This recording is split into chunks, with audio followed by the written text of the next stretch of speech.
Very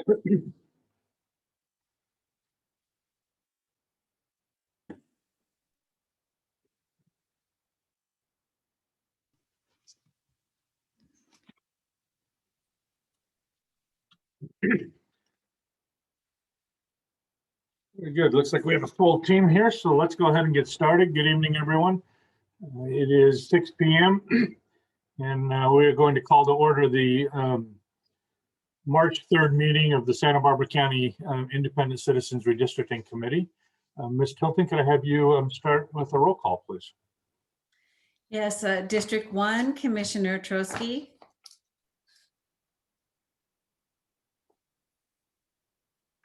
Present.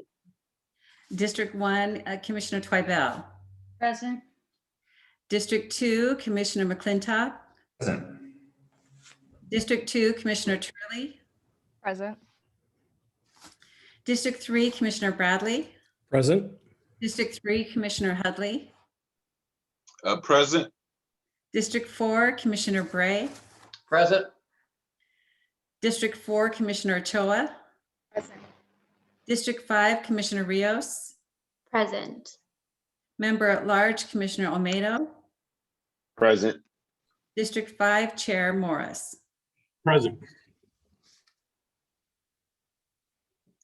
Looks like everybody's here, so we will proceed. We'll start with general public comment this evening. For those in the audience, this is an opportunity to make public comment on items that are not later on our agenda. Ms. Tilton, do you want to explain how this works again and get us started? Today's meeting is remote, virtual only through Zoom webinar information identified on the public agenda. The meeting is being recorded and will be available for viewing on the internet at www.countyofsb.org/redistricting.sbc. Public participation during the meeting can only be done through the Zoom webinar link or by calling the phone number provided on the agenda. For those using the Zoom webinar link, please indicate that you wish to speak during public comment by selecting the raise your hand feature, and staff will know to call on you. Attendees by phone can raise your hand by pressing *9. When it's your turn to speak, we will announce you by your name or your caller ID or phone number. When called upon, please state your name for the record. We reserve the right to mute a microphone for profane, harassing, or offensive language, or for speaking beyond the time limit set. The time limit for public comment is set at 3 minutes. Recordings of the commission meetings, agendas, supplemental materials, and minutes of the commission are available on the internet at the same redistricting webpage cited earlier at www.countyofsb.org/redistricting.sbc.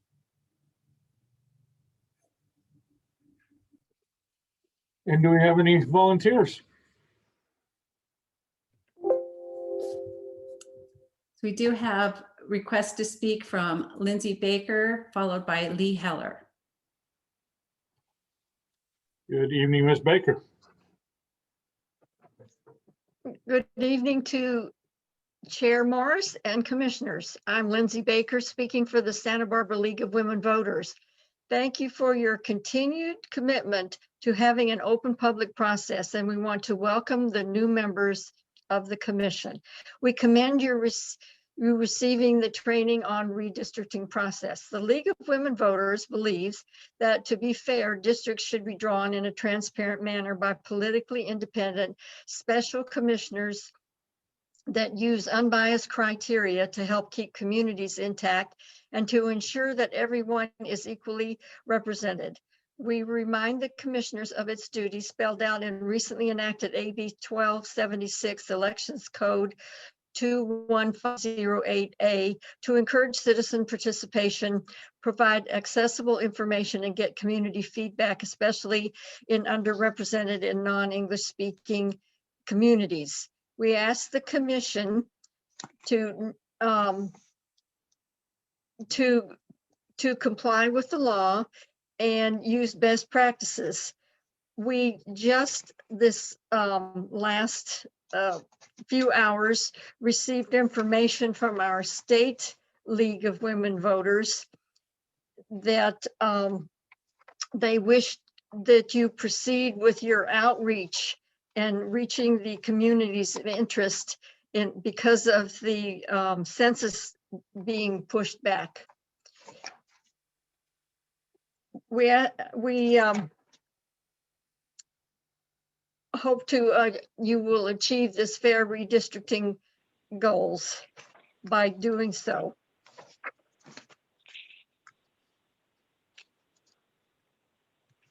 The state league states that commissions are encouraged to hold community meetings before the census data is available, as well as afterwards. We hope that you have online mapping tools for the public, technical assistance and interaction, since many of the underrepresented groups may have limited access to computer mapping systems. In the work plan, we hope that you can accommodate this. The League appreciates the gravity of the Commission's task and will cooperate with the Commission in its public outreach and education. We hope you will avail yourselves of our offer. Thank you. Thank you, ma'am. And the next speaker is Lee Heller. Good evening, Ms. Heller. Chair Morris, good to see you and the entire commission. You're getting to be familiar faces in my kitchen. I wanted to echo what Ms. Baker just said in expressing her appreciation for what all of you are doing and welcoming the new commissioners, and to express some dismay. I read Melinda Burns' article about the sort of partisan wrangling that she's describing as happening, and I was really disappointed to read about why Commissioner Katz felt obliged to resign. So I just want to say, hang in there. We appreciate what you're doing. I believe that you are capable of being independent and unbiased. And I'm sorry if it's getting partisan out there, but hopefully we can still do a good job and work together to try to accomplish this goal. So thank you again. Thank you. And Chair Morris, I'm not seeing any other hands raised at this time for public comment. Very well. Would you read into the record our written correspondence? Yes, we received an email from Dennis Pulowski regarding desalinated water. We're believing it was intended for the Board of Supervisors, so we've asked that be forwarded to the Board of Supervisors. We received, actually from Andy Caldwell, a copy of a letter by Attorney Mark Muser regarding the Collab's demand letter to the Board of Supervisors, claiming that the Strumwasser and Wucher hiring violates the ordinance. We received two emails from Vijaya Jamalamadaka, President of the League of Women Voters of Santa Barbara, one requesting that all required hearings be held after the census data is released, including the pre-map draft hearings, and requesting enhanced outreach, and also an email requesting we don't delay outreach because the census data is delayed. And then we received a letter from Susan Smore supporting those two emails, and that is all. Very well. We'll close public comment at this time and proceed with the agenda. The next item, item number 3, is approval of the minutes from our February 22nd meeting. Commissioners, if no one has a correction to make to the minutes, I would take a motion to approve. Commissioner Bradley. Yes, motion to approve minutes as given. Well, is there a second? I Commissioner second. Almeida. Thank you, sir. Ms. Tilton, back to you.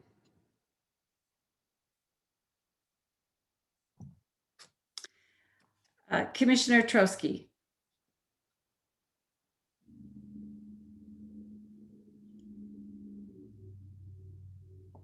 Aye. Aye. Commissioner Twibell. Aye. Commissioner McClintock. Aye. Commissioner Turley.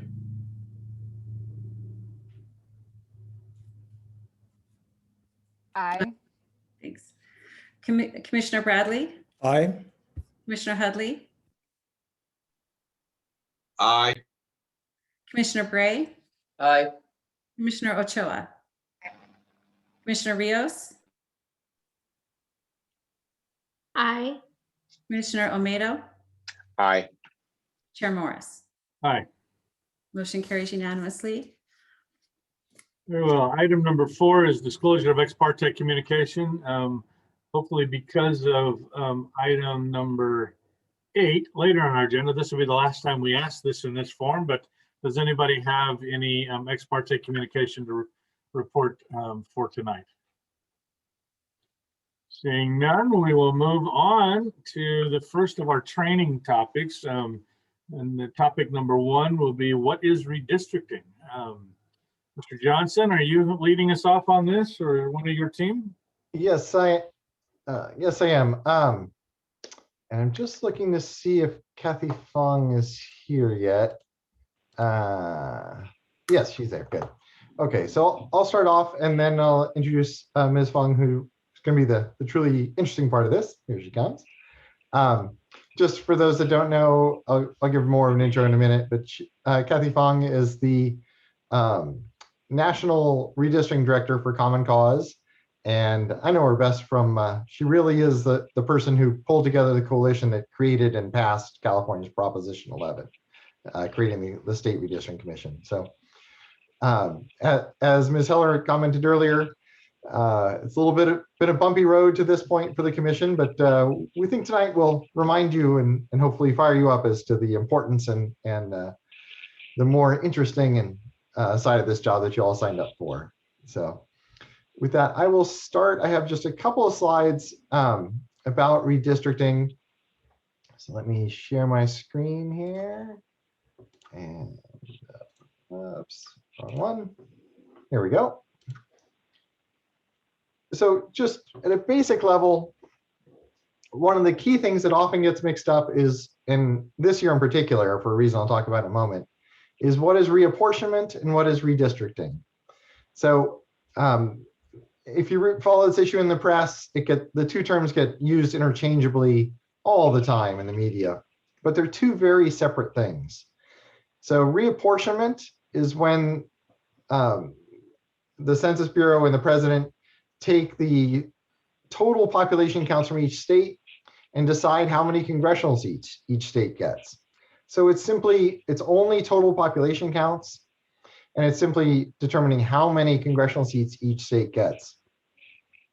This could get confusing because by April 30th, the census is going to release those total population counts. And so we'll know how many congressional seats California is going to get. But I do want to emphasize that that is just the total population count. It's not the data we need to actually draw those lines.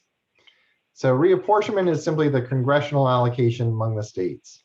Redistricting is when within each jurisdiction, we go to draw those lines, delineating however many congressional seats you get, or in your case, the 5 supervisorial districts. And that data has to be at the census block level. And the technical term is PL 94171, because that's the public law that created the database. But that's the data that's delayed until up to September 30th. So I do want to emphasize, so people aren't confused, you will see data and news articles in late April about the census data coming out, but that's just the totals. It's not the much more detailed data we need for redistricting to actually draw the lines. So, and when people read articles, they should think in your mind, is this reapportionment or is it redistricting? It's also important for residents primarily to keep in mind all levels of California government redistrict. Obviously Congress, but obviously not the US Senate, they run statewide. But then the state legislature. As most people hopefully know, the California has its independent redistricting commission. So the Assembly and the state Senate draw their lines. All 58 counties now draw lines and elect by district. And we're now up to 180 city councils in California of the 482 cities. We're up to 180 of them now elect. And just as a sense of how new that all is, in 2000, there were only 29 cities. So in 20 years, we've gone from 29 to 180 city councils that redistrict. about 300 school districts, and more we're seeing water districts, the Santa Maria Airport District, and all kinds of special districts hold by-district elections. So hopefully the folks who are following your work and that you will be reaching out to and getting engaged in this process will also get engaged in the state effort, their city efforts, their school district efforts, and their special districts if they live in one that's by district. So it's a big deal, and it's usually once a decade opportunity to really shape where the lines go. And then in terms of why does this matter? Obviously, those of you on this commission know why this matters. It's why you signed up for it. But to spread the word, this is a quote I took from the Brennan Center for Justice in New York. They have a publication called The Citizen's Guide to Redistricting, actually co-written by one of the attorneys with this Strumwasser and Wouter team, Justin Levitt. And in there, they wrote it better than I could ever say it. Our representatives set the rules by which we live. In ways large and small, they affect the taxes we pay, the food we eat, the air we breathe, the ways in which we make each other safer and more secure. Periodically, we hold elections to make sure these representatives continue to listen to us.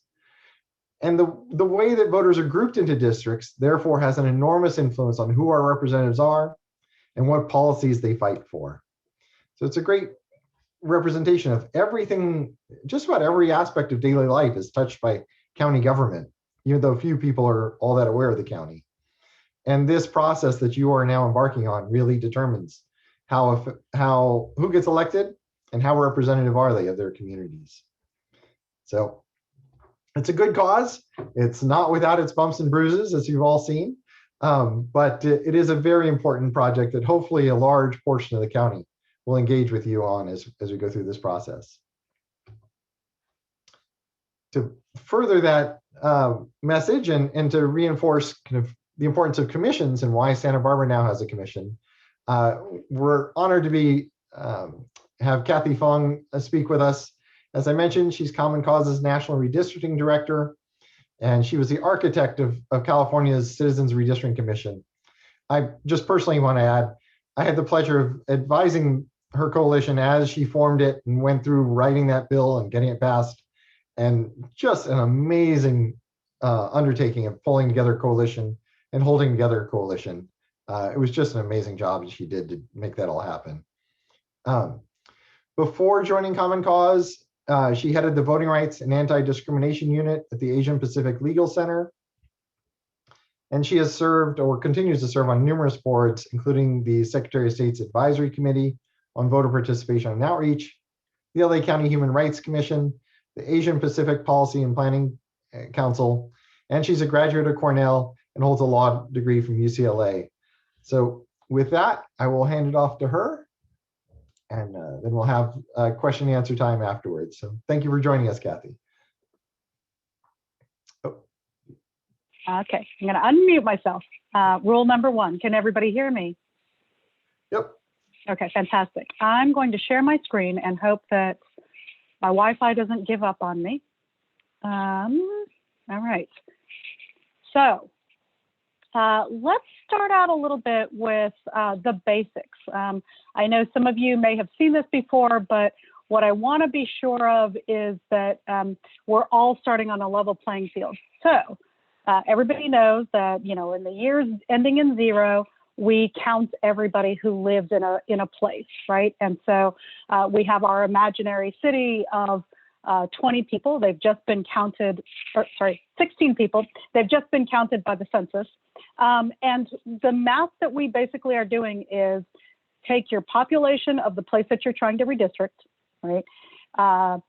Divide that by the number of districts that you're trying to draw, and you end up with an ideal number for your district, right? So in our city of 16, we have an imaginary 4 districts. 16 divided by 4 is 4, right? And so in drawing those lines, our fundamental first proposition is draw districts that have an equal number of people.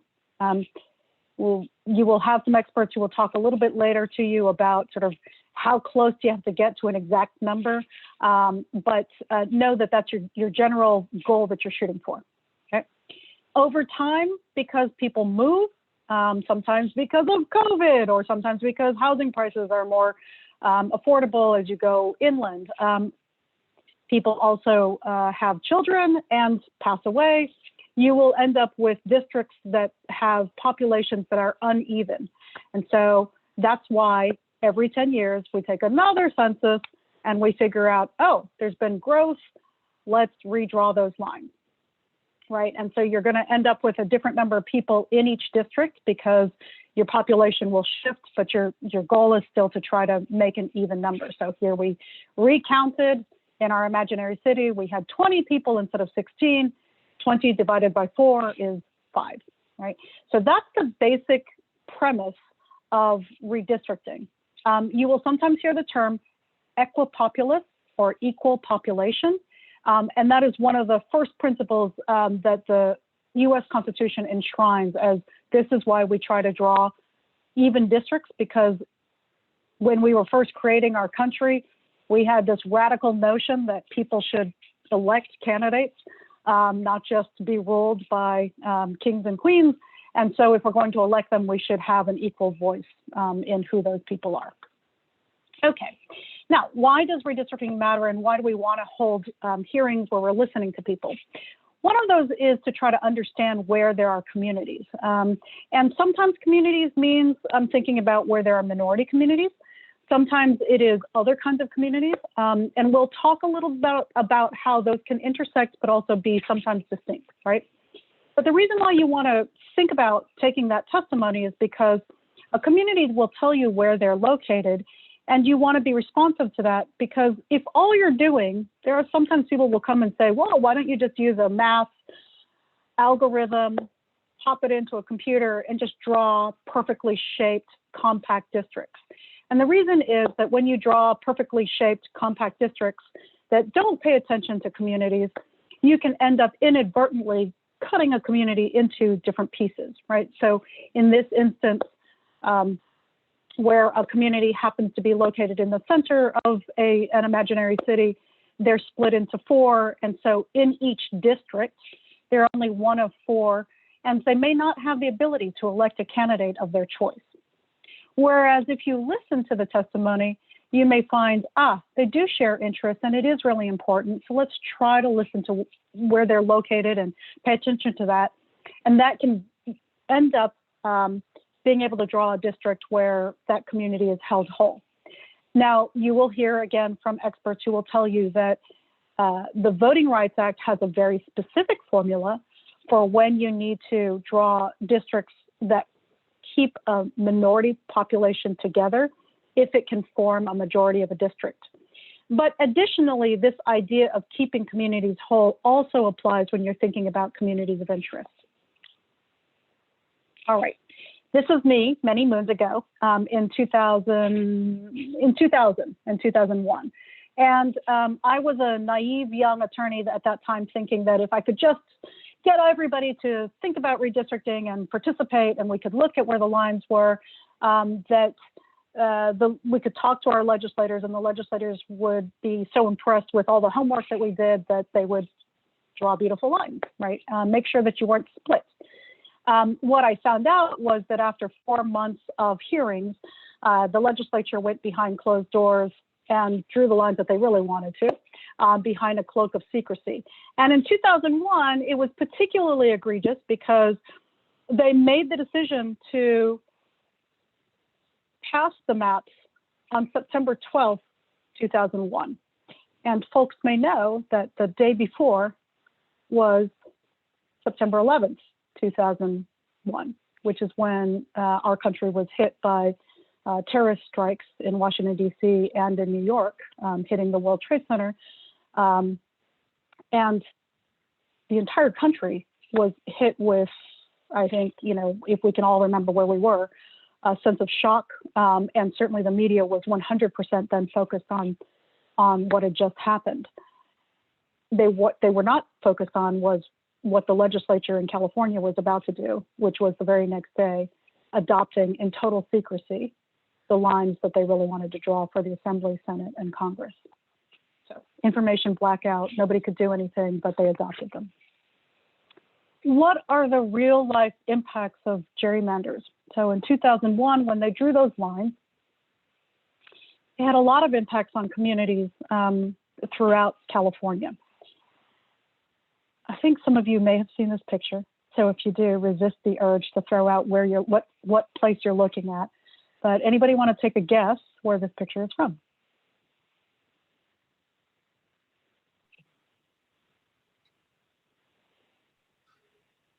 LA, right? Yes, Los Angeles. Lately, I've been showing this picture and people have been jokingly saying, oh, that must be Houston. But yes, Los Angeles. And Santa Barbara, you are in a very similar situation as Los Angeles, which is, this is not the kind of snow or precipitation that you normally see. And if you can imagine a Southern California community getting hit by a freak snowstorm that where it seemed like the storm cloud hovered right over the community of Watts and basically dumped several feet of snow, and 150 houses and buildings were crushed because our houses were not built for this kind of precipitation. The first thing that community members, besides having to move into emergency shelters did was go to their congressional members and their state representatives to say, hey, how do we start rebuilding in our community? And unfortunately, because of redistricting, Watts was ignored. Why is that? Watts is in the little area that's shaded in green. The district lines in 2001 that were drawn in secrecy are in red. And you can see how Watts was split 3 different ways, right? And that was the case for the congressional level as well as the state level. So one of the real life impacts of being split is that when those residents went to go talk to a congressional member, for instance, from District 37, they were told, no, you're not really in our district, go to District 35. And then when they went to 35, they were told, no, not really in our district, go to District 39, right? So again and again, they were ping-pongs, and it took them a very long time to be able to secure federal emergency assistance just to do something as basic as digging out of a natural disaster, which we normally think of as being something that, instantaneously everybody rallies around and says, okay, that's a federal emergency. So we actually talked to some congressional staff who worked with those offices at the time. And what they said was, they remember talking to these residents and basically sending them on their way. And one of them recalls doing a calculation about how many residents were in their district. They said this never would have happened if Watts had all belonged in at least one of the districts, right? That's the heartbreaking part, right? And you're going to hear examples from community members who will say, if you could just move this line over just a little bit, that would allow us to not be split by those lines. And this is why you want to listen to that testimony. I'm going to give you one more example, and this is just a fun one. This is the example of, I like to use examples that are not from Santa Barbara, so I'm not tainting you at all. These are all examples of people doing bad things in Los Angeles. And I'm sure Santa Barbara would never do anything like this except for your ribbon of shame. So in 2001, the legislature, quote unquote, gave Long Beach the boot. And the reason why is that right here, and where this arrow is pointing, is where a particular assembly member who was thinking about running for a state Senate seat said, I live here and I'd like to be in District 28. And in order to accommodate that person, they drew this funny little shaped boot, right? Which then caused them to have to draw a District 25 to go around the boot, and then another District 27 to go around that District 25. This area is the city of Long Beach, okay? And as you can see, this also happens to be an area that has a fairly significant African-American population, and this African-American population is split into 3 different parts. The city of Long Beach is split into 3 different parts. But probably one of the most important things is that as people started to talk about the community of interest, what a lot of people talked about was many people worked in the harbor in these ports. Many people also lived along in the neighborhoods that were surrounding the 110 and 710 freeways. And this freeway goes up this way.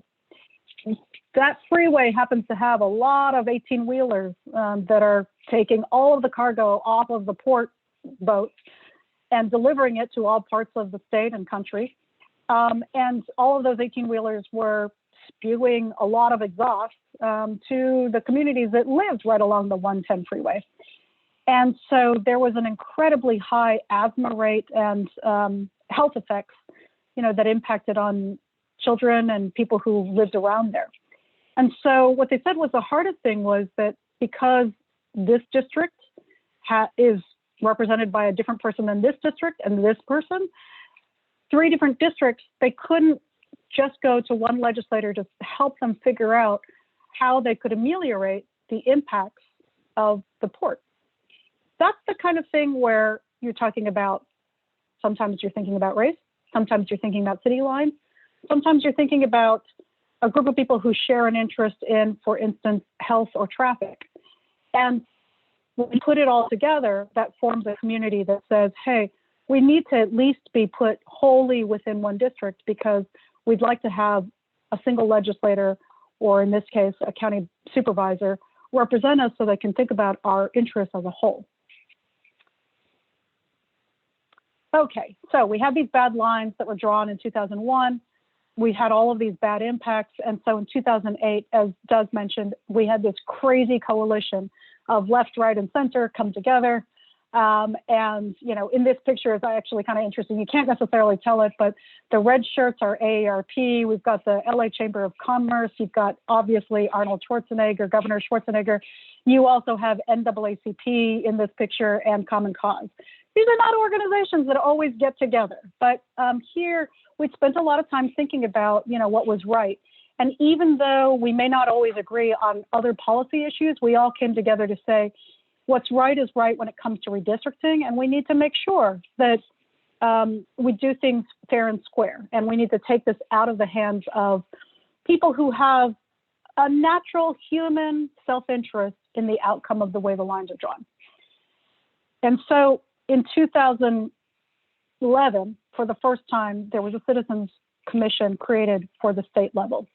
Now, I want to take a moment and just say that Santa Barbara, like the California Citizens Redistricting Commission, when they first started, this was their first time. And they really kind of came together as 14 strangers.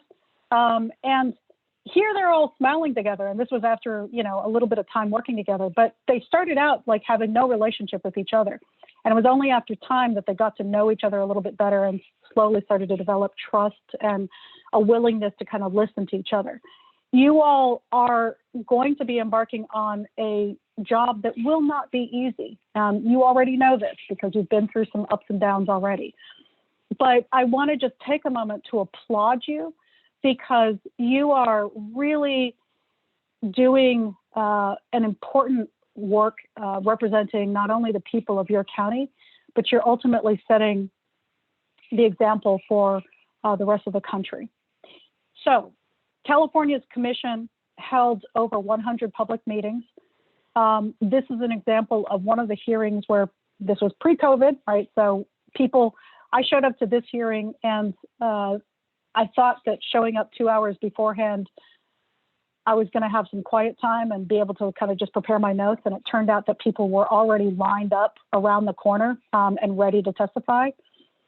I think you should expect that you're going to have a tremendous amount of public interest, particularly when you start having visualizations of what your maps could look like or even draft maps, right? That's when you get a lot of response. And so as you start to think about the twin responsibilities of making sure that you have a very public process, but also being ready when you get a lot of people, right? These are things that you want to consider as you move forward. 20,000 people, I'm not sure that you're going to get that much of a response from Santa Barbara, but do expect a fairly large response, right? Okay, so the good news is after the 2011 redistricting, when the Citizens Redistricting Commission heard from communities all over the state, one of the things that they did was they made Watts whole. right? And similarly, you all will know that the ribbon of shame is no more. You no longer have a ribbon of shame. You have a district that sort of makes a lot more sense because it kind of pulls whole communities together from Santa Barbara all the way up to sort of the Central Coast, right? So communities that you might say, these all share similar interests. Okay, so great news is that California has sparked a redistricting revolution, and states from Utah, Colorado, Missouri, Michigan, Ohio, and actually in 2020, Virginia joined the pack, have all adopted major redistricting reforms. And in some cases, some of these reforms were modeled right after California. So what I will say is that, as you might imagine, this is now something where citizens across the country, and these are states that are kind of red, purple, as well as blue. These are really kind of, you can see there's a groundswell for a lot of people, Democrats, Republicans, and independents, to say this is just the right thing to do. Additionally, Santa Barbara is, let me make sure that my pictures are not in front of everything. Santa Barbara is one of the cities and, one of the counties that has joined the many cities and counties across the states to adopt an independent redistricting commission. So again, I applaud the citizens of Santa Barbara County, but also the people who step forward to put your name in the hat. It is not going to be easy, but you are really part of not just a statewide movement, but a national movement. And, I don't want to put too much pressure on you, but this is the way to demonstrate to the country that where in some places we've only seen more and more polarization, I think in California, and particularly in places like Santa Barbara, you can demonstrate that we might all have our differences, but we can show how a group of citizens can come together, even with differences of partisan background, find commonality in endeavoring to listen to the residents of Santa Barbara County and really, shape something that endures for the rest of the decade. Right? So I think what's exciting is that you all are about to embark on something that, in a lot of different ways, you're demonstrating that deliberative democracy is still alive and well. We don't all have to be cheering pitchforks against each other. Okay, 3 driving principles that I just want to leave you to think about. One is the importance of centering community input. The second is creating a transparent and inclusive process. And the third is adopting equitable district maps. Again, you will get much more in depth with other presenters. So I'm just going to give you very high level things to think about. As you think about how you can help communities participate, so the first circle, be sure to think about, I'm going to move my pictures. Be sure to think about how you can listen to the stories of different Santa Barbara communities, which may mean making sure that you do a certain amount of outreach to those communities, because not everybody's going to be thinking about redistricting as their first thing, waking up in the morning, right? You're going to want to explain how they can give input, and you're going to want to think about different ways that people can give input. Some people are going to have the ability to sign on into a webinar, right? But think about those people who don't necessarily have a laptop in their home or extra, good Wi-Fi connection. So, do you want to also allow people to call in, right? Or once COVID lets up, do you want to have the ability for people to show up in person? And so just thinking about those. You want to make sure that you're organizing community-centered redistricting workshops. And I'll applaud, groups like League of Women Voters who are saying, hey, how can we be your partner to help get the word out? There are probably a number of organizations that can help with that. And so definitely take them up on that offer, right? There's certainly are ways to sort of help people understand how they can give you useful input.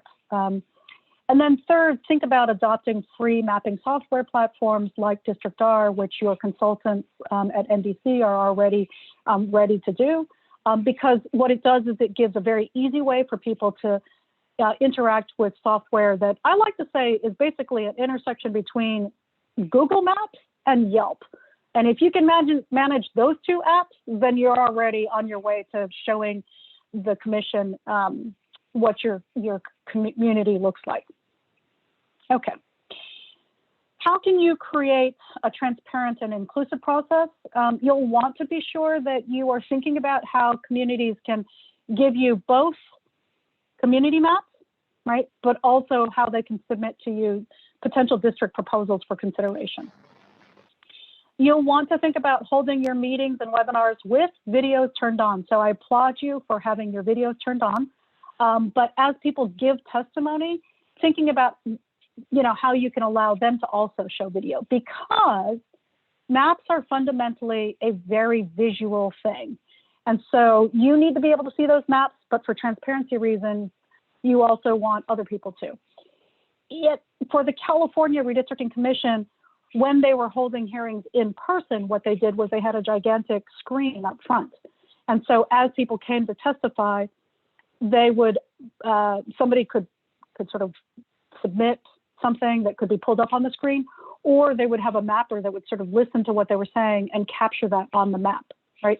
Very important, because as people are listening and watching, you sort of feel every step of the way like they can see what your thinking is, and that's very important to reinforcing how transparent you're being, and ultimately sort of reminding people that they can trust this entire process.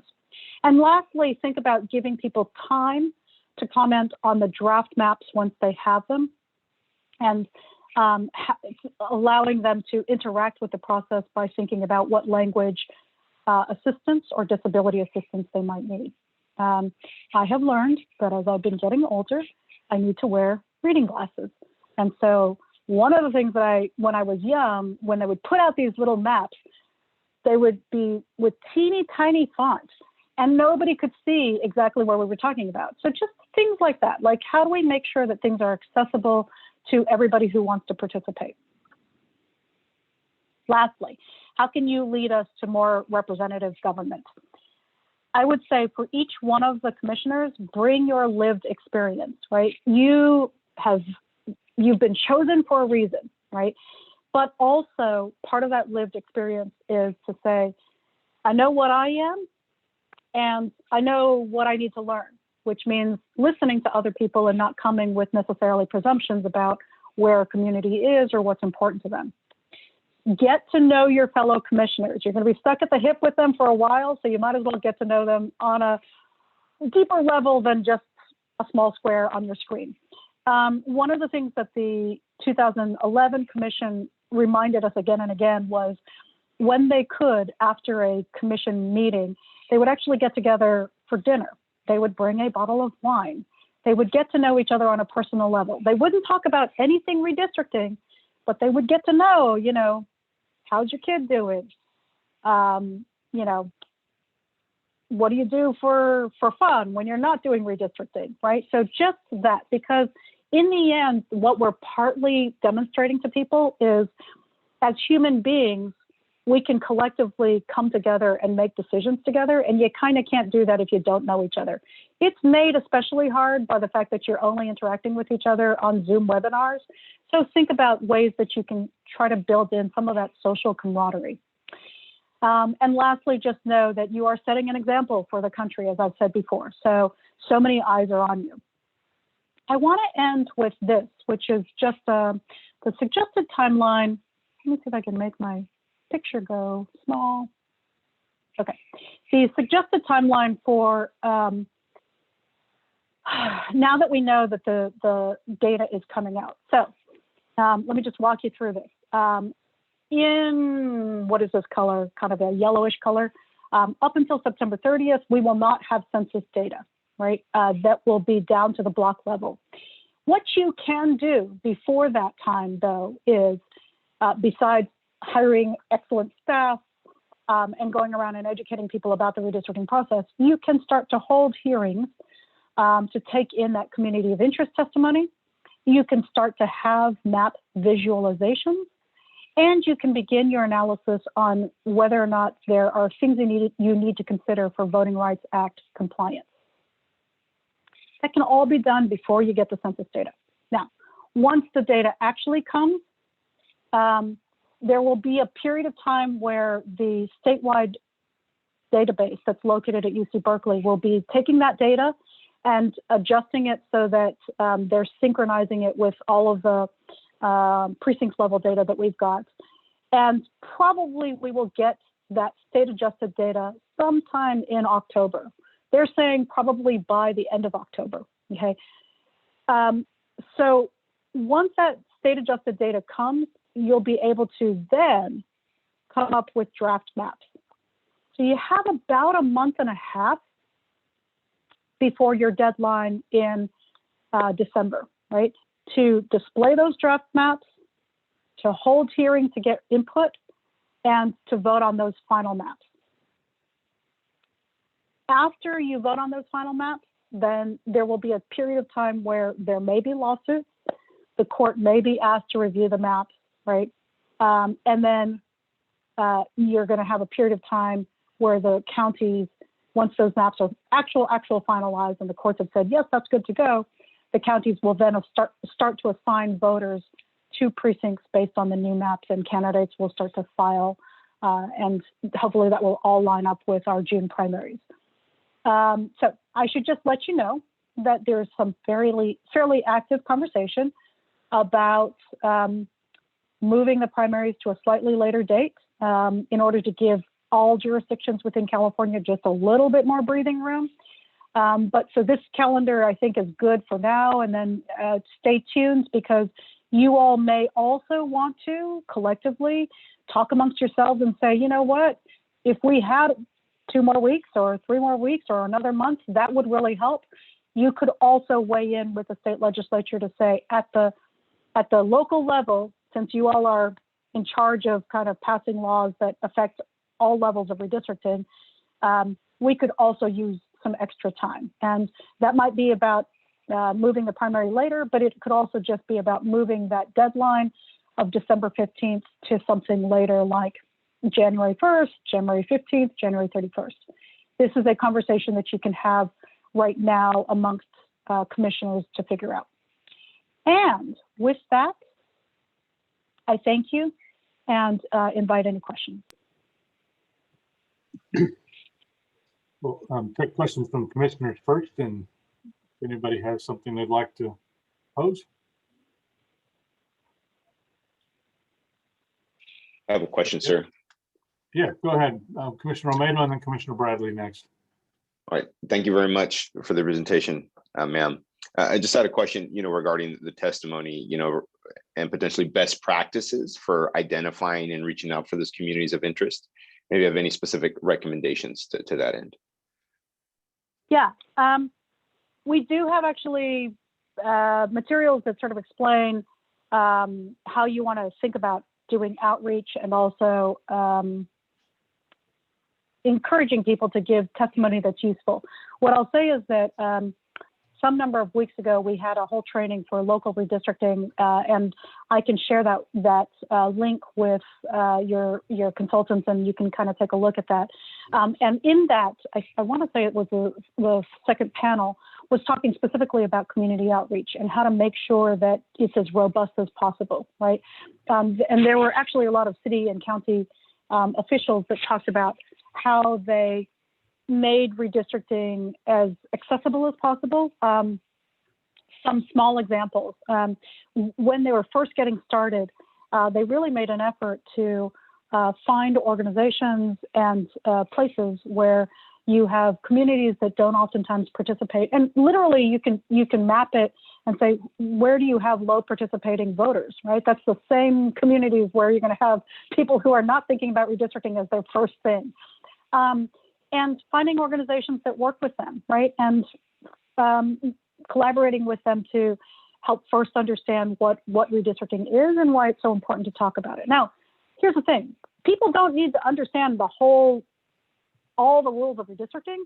What they kind of need to know, and what they are truly expert at, is telling the stories of their own communities, right? And so figuring out how to talk about their communities. And we oftentimes talk about the 3 C's. The 3 C's are thinking about your culture, your concerns, and your count. right? And I'm happy to come back and do this as a more extensive training or to share the materials with you all. Culture is, if I'm in a neighborhood, you know, what are our traditions? What are the people who live here? Like, do we speak a certain language? You know, do we have certain things that, you know, if you came to this neighborhood, you would say, oh yeah, I get it, because you all have a much higher number of, you know, for instance, in my neighborhood, stores that have Asian languages and English on the signage, right? The concerns would be things like what I talked about with Long Beach, right? So you're thinking about not just kind of what is the race and, you know, what is the income level, but also things like, hey, here's a community where a lot of people live along a freeway and where the asthma rates for children are 3 times higher than the national average, right? So their concern was, what's the traffic like and what's the impact of these ports, right? And then counts are, how can you quantify that, right? So when you start to look at sort of the asthma rates and you're looking at numbers, but also, you know, things that, you know, we've heard a lot about, you know, some neighborhoods recently, I've been listening to the news about sort of the distribution of vaccines. Some neighborhoods don't have as many pharmacies, right? So you got to drive a really long way to get to a pharmacy so that you can access a vaccine. So what's the distance? What's the average distance, you know, of, you know, a community from a vaccine distribution center? So those 3 things can collectively be put together to help define what a community is. And then lastly, it is very, very helpful for people to be able to access some of the free mapping software to map it out. Now, even if they can't, you know, in the old days when people used Thomas guides, we would literally tell them, just find that page, Xerox it, and draw, you know, draw with a Sharpie marker, right? And the equivalent would be these days, go onto Google Maps, and if what you need to do is just print it out and then draw, you know, you can do that.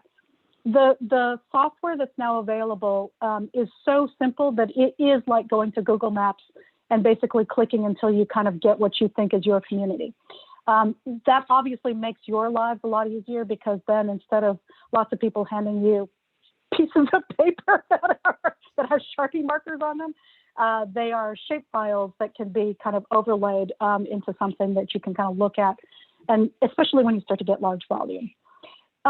One more tip. So this came from, I want to say it was from I'm going to mess it up, Santa Clara maybe. They went out, and once they had the draft maps, they went into different communities and they went to community rec centers, and they just blew the maps up really big, put them onto foam core board, and just had them displayed for a while and let their staff kind of ask questions and, you know, let people react, and kind of took those comments on comment cards. You can do the same, you know, in hearings, but that was part of the outreach process, was just to show people the maps so that they could kind of even get a sense of like where you all were going. Obviously, these days with sort of our Zoom heavy culture, you can do somewhat similar things using Zoom outreach. But one of the things you'll just want to be very, very conscious of is, again, not everybody has access to a laptop and Wi-Fi. So how do you do that for communities that don't have that access? And I think if you think about sort of the community groups that serve those communities, it's probably one of your first entree points. People who were doing census outreach, people who were, you know, working in school districts, great place to start. And I would just, to reinforce what Kathy was just saying, we had an amazing experience in San Rafael where they had a very heavily recent immigrant community. You know, almost nobody spoke English. And we went into the community and had a forum at their local kind of community center. And the interesting thing happened, which is not everyone needs to be comfortable on computer in a group, as long as one person is. So, you know, there was one college kid that kind of took it on as his project. And so he ran the computer while the other 30 people sat around him kind of giving comments. And it was just an amazing experience to see. And and so you can, as Kathy said, if you get into the groups, you find the one high school or college kid that, you know, gets into it, and then the group is now activated. Yeah, and that webinar, Ms. Fang, that you mentioned, I think we have received a link to that. or at least in the PowerPoint. So appreciate Okay. your willingness to share that information with us. Commissioner Bradley, I absolutely. believe you were next, and then I think I saw Commissioner Rios raise her hand, so we'll go there next. Thank you, Ms. Feng. This is super helpful. Your presentation is really a wonderful way to jumpstart our process. You actually answered a number of my questions about strategy. Based on your experience, do you recommend that one of our first steps should be to locate community representatives who can speak for groups of people who they know well? And I guess a subtext question for that is, how do you find people like that? And is that a better strategy than trying to sort of broadside the input from anyone and everyone as a sort of aggregate composite of everybody individually contacting Yeah. the commission? Do you have any ideas and tips for that, please? Well, okay, so even though we're all freaking out about the fact that the census numbers will not come out until September 30th, the good news is that means that you have until September 30th to figure this part out, right? And that's a much more time than you had in the past, right? So one of the things I will say is I think it's a both and type of strategy, but I really like the idea of first starting with communities that are not oftentimes at the table. And what I would say is, it's not necessarily going to leaders and saying, okay, where is your community? It's more going to those leaders and saying, hey, would you be willing to host an education workshop, right? Where we collaborate, we sort of share what we know about, the redistricting process that's coming up. We can even show you what the current lines look like, and then teach you about like how you can give testimony that would be useful to us.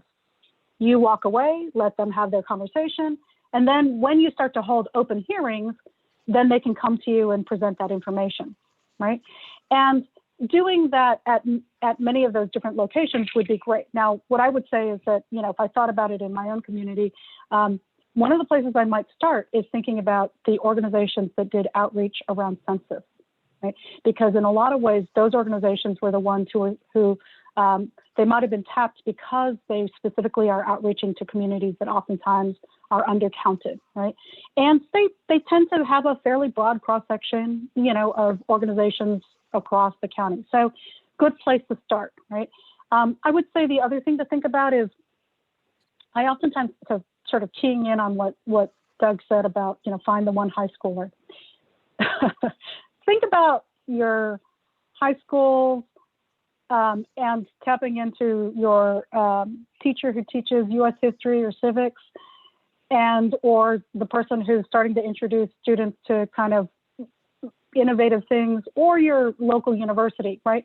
If you can get a group of high schoolers or university students to kind of be your translators and also your ambassadors into spaces like, hosting a space. So because our schools oftentimes are, very diverse, and they are a wonderful cross-section of kind of the generation that's going to be most impacted by these district lines, they're also a great place to start because they can help be your extra arms and hands. Great question, Commissioner Bradley. Very good. Commissioner Rios.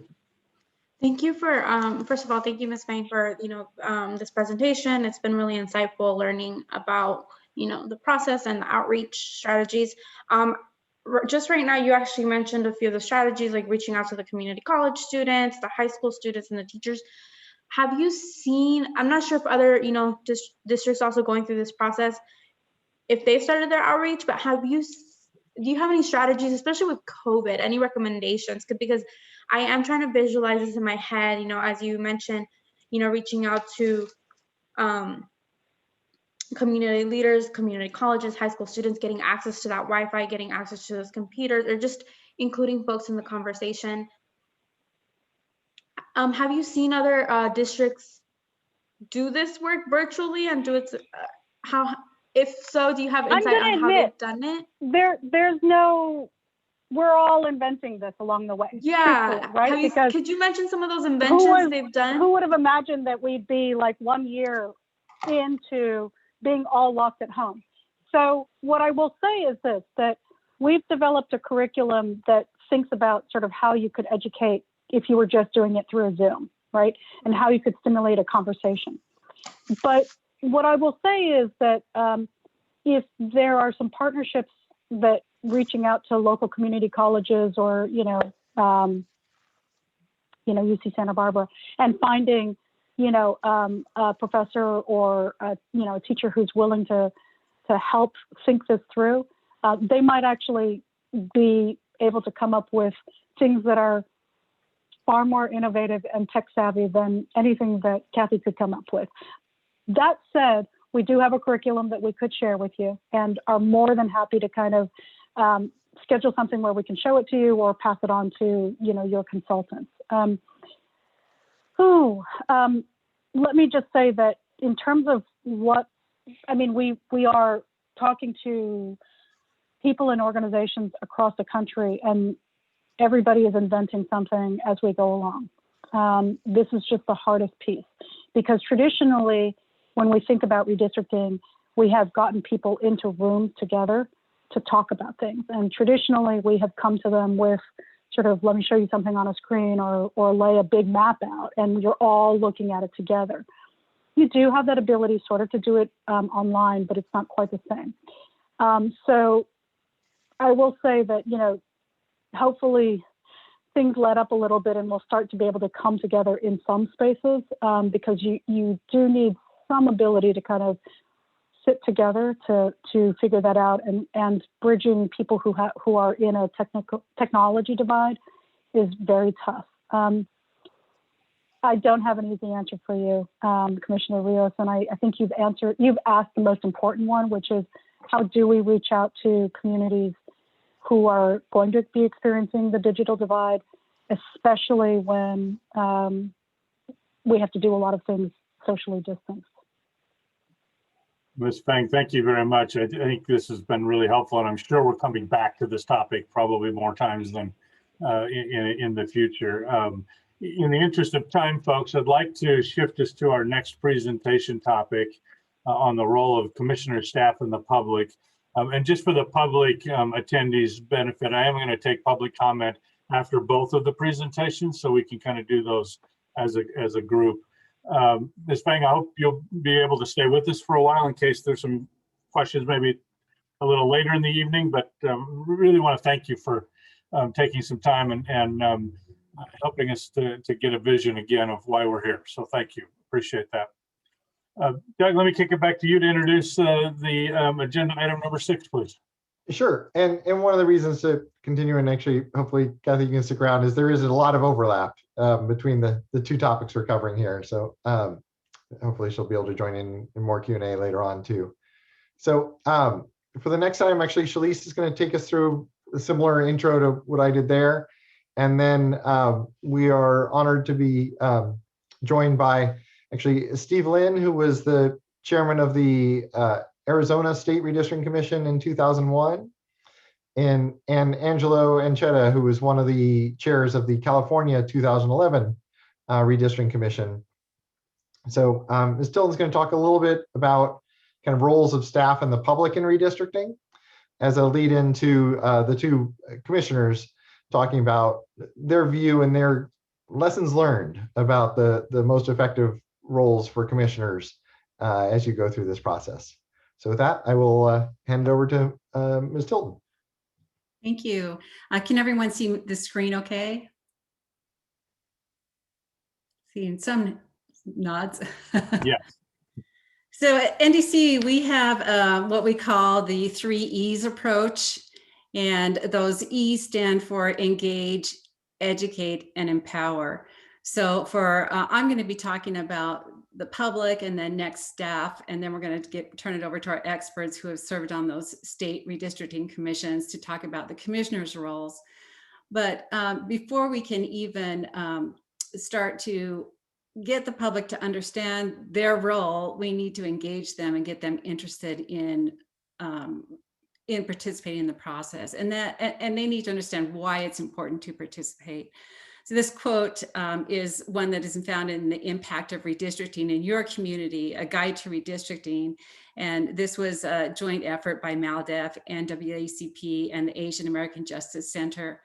And it really does illustrate how redistricting is a once in a decade opportunity to ensure equal access to the democratic process and to give those communities that are historically underrepresented an opportunity to have a voice and an opportunity to have elected officials who reflect their diversity and who understand the issues that are important to their neighborhoods.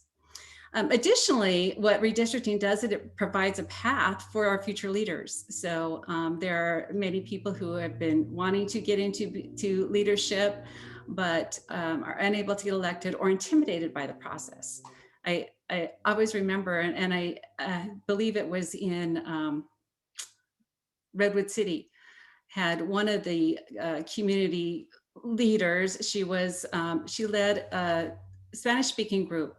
And she herself, English was a struggle for her, but she came up to me afterwards and said she was so excited to have districts because she was a leader in her community, but she could not envision herself knocking on the doors of these large mansions and introducing herself to the people and to try to launch an at-large campaign. However, with her own district, where she felt more comfortable, that gave her the nudge to finally step forward and consider running for office. And that was for the school district. So, so redistricting is important. It's life-changing for not only people who feel like they are underheard or underrepresented, but those who also are looking for a path forward. It's also really crucial for the government to ensure trust in the people. And that's an important role that this commission has to make sure that we make sure it's a transparent, it's an open process, and we instill trust in the public throughout the process, that their voices were heard, that they had a say, and that they can trust that the process was transparent and open. And I will say that, you know, we start with engaging the public through the community outreach. And we talked about it at the last meeting. We'll be talking about it at the upcoming meetings. But I did go on Common Cause's website and looked at some of those resources. And I will say that the commission already has a leg up and is following several of the guidelines that they're recommending. One of those, of course, is holding more hearings than the legal minimum, which we're already holding 14 as opposed to 5 or 4. We are offering diverse hearings on we're offering the hearings on diverse days and times. We're creating a standalone redistricting hearings as opposed to bunching them on an agenda for the Board of Supervisors. We're providing live streaming and recording all the hearings and posting on a dedicated web page. And we intend to hold numerous workshops throughout the community and offer technical support to the residents. So we're already doing a good chunk of what is recommended. And of course, the difficulty is finding those communities. And just as Commissioner Bradley and others have mentioned, it's identifying those leaders and those local influencers and those trusted messengers to help us spread the word. And we have an agenda item coming up where we're going to be talking about a forum to help us start brainstorming and submitting ideas for different communities to reach out with. So get here. So once we get the public engaged, we want them to start to share their stories and let us know how the county services impact them, how county government impacts them, what brought them to the meeting, how did they hear about it, why are they interested in being engaged. I loved it when Commissioner Trotsky shared her story about relying on county services and other services after the fires and after the mudslides, and really realizing the impact that local services have on everyday lives, and how she wanted to make a difference. And there are stories out there, and that's what stories that bring the communities together. So we're trying to get the public to share those stories so we can get an idea of what concerns them, what brings them to the table. And then the biggest thing is going to be getting the public to define their communities. So it's difficult. We talked about the term communities of interest because that's a little bit of a foreign term. People don't understand what it is. But that's what we're really wanting and the criteria now require us to define these communities of interest. So it'll be our job, once we get the public engaged, to help them to define what their communities of interest are. And those can be shared interests in schools, in housing, community safety, transit, health conditions, land use issues, environmental conditions. They can be anything where communities come together under social or civic networks, churches, mosques, temples, sometimes homeowners associations, also community centers or shared use of community spaces like parks and shopping centers. Also, a community of interest could be racial and ethnic compositions or cultural identities, or households that are predominantly speak a different language other than English. And also communities of interest are those who share similar socioeconomic status, including income or home ownership and education levels. Shared political boundary lines. When we talk about political boundary lines, we're not talking about political parties, but we're talking about, you know, school districts or community college districts or water districts, fire districts. Sometimes that will define a community of interest. So it's important for us when we're talking communities of interest to actually open that dialogue and get others to share and really start getting them to think, be able to define. Of course, they need to be able to define their community of interest on a map. And that's our ultimate goal, is to be able to once you are thinking, okay, these people think like me, these people go to the same places I go to, these people have the same issues, the same concerns. Okay, where are the boundaries of those people, just roughly, so we can get that identified on a map. And then it's important that we keep record of what these comments, the public comment are, the public comments surrounding the communities of interest, so that when we come to selecting a map, we can say, this is the reason why this boundary was drawn this way, because there's this particular community that is united and shares the same concern and wants to be contained in one district. So explaining why redistricting is relevant to the community, I really liked Kathy Fang's quote or saying. She says, I know what I am, and now I know what I need to learn from you. So that's what we need to learn, is we need to learn from the citizens what is relevant to their community. And we think we know sometimes, and we actually don't know. I can tell you, when I lived in Buena Park, I thought I knew the boundaries well until we actually heard, and oh, so even though this particular community seems far away, they're actually very much aligned with another community that I didn't realize. And we will hear stories of that often. Sometimes communities, there's certain communities that all align with a grocery store, and they all shop at the same grocery store. So they all wanted to be in the same district that had that grocery store in it. So it's really important that we get a holistic picture of the communities of interest, and that we get that extensive public testimony. That's going to be important for us, and we're going to be relying on that when we are drawing the maps. And then we want to encourage the public, when they're giving that public input, to give us descriptions of the communities and explain why it's important to them. And then we want to encourage the public to feel free to just draw one district. We often have times when people will draw a map, they'll be so focused on their district and spend hours and hours on their district where they live, and then just population balance the rest of the map. So they're very proud of their district, don't really have any much ownership in how the other districts were drawn. They just were really proud of their district and felt like it really captured their community. Well, if we can get them to articulate that in the comments when they submit their map, then when we know, when we're looking at the map and people really like the district they've drawn, but they thought the other districts absolutely do not represent the rest of the community, well, then it's well explained. And oftentimes we'll merge two maps. We'll say we like district that's drawn in this plan, and we want to merge it with this plan that has this district, this other district that's drawn very well. So, and that happens often. And as commissioners, you will probably be blending one or two maps to come up with an ideal map. So sharing opinions of the draft maps when they're drawn, even when they're not your maps, that's also important too, if we can get people to articulate why they like the maps. And then also get the public to spread the word, talk to their neighbors and talk to their other local organizations. And as we said, ultimately, all the information about the communities of interest must be translated into maps so that we can reflect those. So staff's role, it's very similar to Ms. Fang's presentation on what is redistricting. We'll start off simple. Some people, it's a very foreign term to them.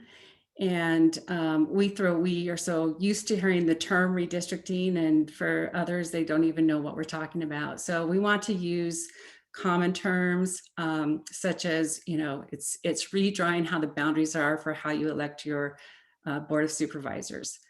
And we need to meet the public where they are. And some of them, it says, don't need to know all the rules, but then you'll also get groups that need to know all the rules and that want to know all the rules. So we usually start off by giving an overview of the redistricting laws and the criteria. We give an overview of the existing jurisdiction demographics. And then we talk about the population of the existing districts and if they're in compliance or if they lack compliance with state and federal guidelines. We briefly go through the federal guidelines, and as we go through further trainings, we'll be talking more about what those federal guidelines are so the commissioners have a good understanding of that. And then we'll have folks who have gone through districting projects with their cities or when the county redistricted last time. But the laws have changed since then, and now we have the Fair Maps Act. And the Fair Maps Act has standardized the local redistricting process and incorporated best practices, and more importantly, has defined the criteria that we must follow. And we've talked about that briefly, but that will be something that it's important that we educate when we are talking to the public of how they need to draw the maps, that we need to follow the criteria that's set out for us. One of the roles of staff will be to provide education and interpretation of the rules. For example, when we do population, the population is on total population, but when we're measuring the effectiveness of an underrepresented community, of the voting strength of an underrepresented community, we're talking citizen voting age population. So there are different rules that we will be explaining that help empower historically underrepresented communities. And then we'll talk about the process of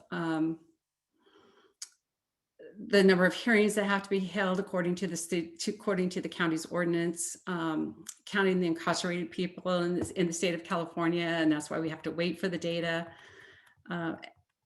And of course, going into greater detail about the criteria that need to be followed as far as geographic contiguity, neighborhoods and communities of interest being kept together, not bypassing one neighborhood for another neighborhood, and keeping citizens and census designated places intact as much as possible, providing easily identified boundaries and geographical compactness.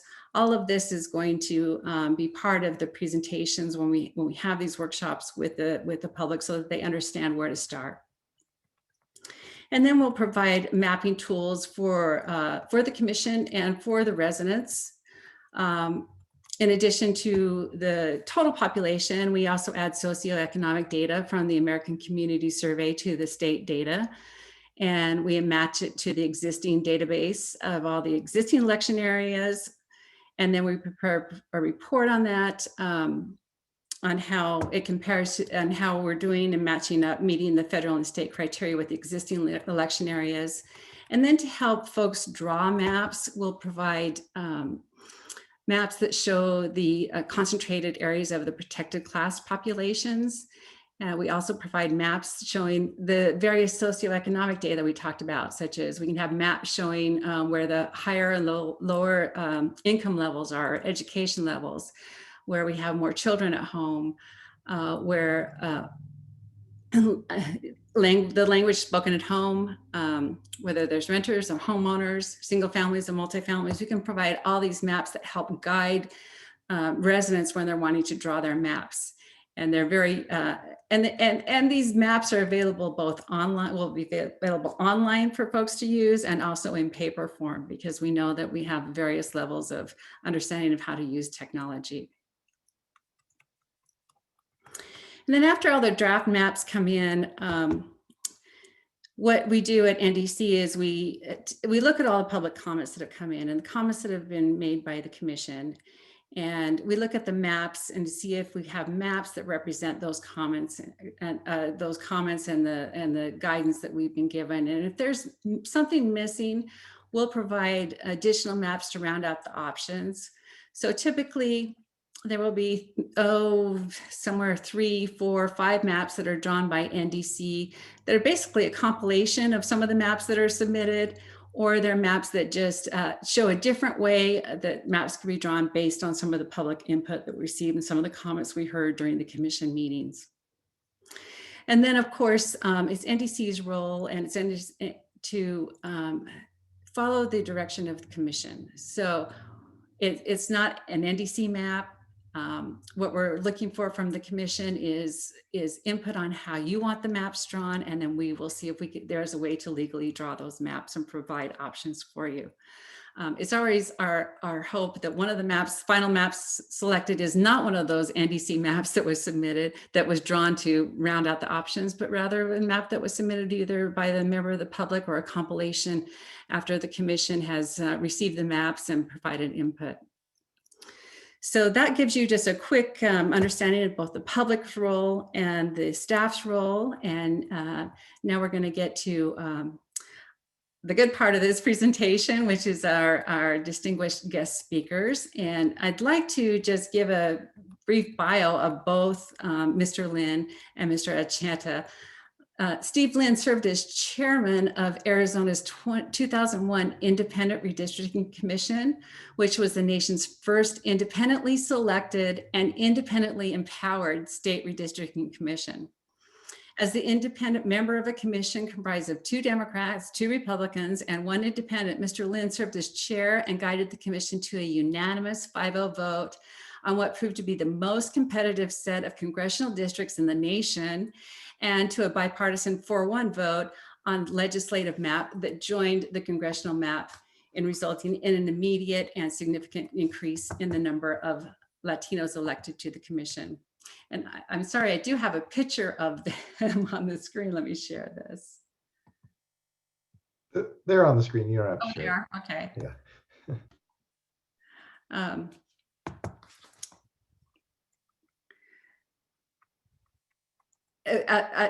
I'm sorry. So I interrupted myself at an appropriate time. He served on the chair and guided the commission to a unanimous 5-0 vote on what proved to be the most competitive set of congressional districts, and to a bipartisan 4-1 vote on legislative map that joined the congressional map, in resulting in an immediate and significant increase in the number of Latinos elected to Arizona's legislature and Arizona's congressional delegation.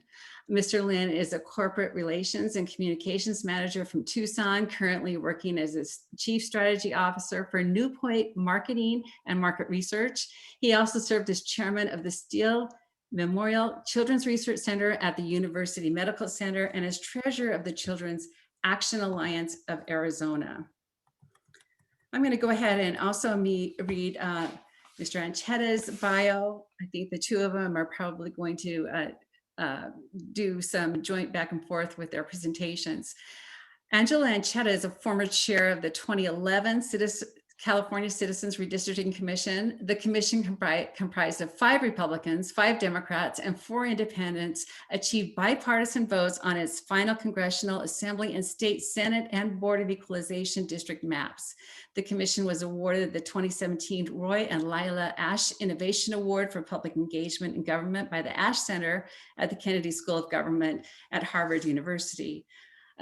A lawyer and an academic, Ancheta was a professor at the Santa Clara University School of Law from 2005 to 2014, and has also taught the Harvard Law School, at the Harvard Law School, the New York University School of Law, and the UCLA School of Law.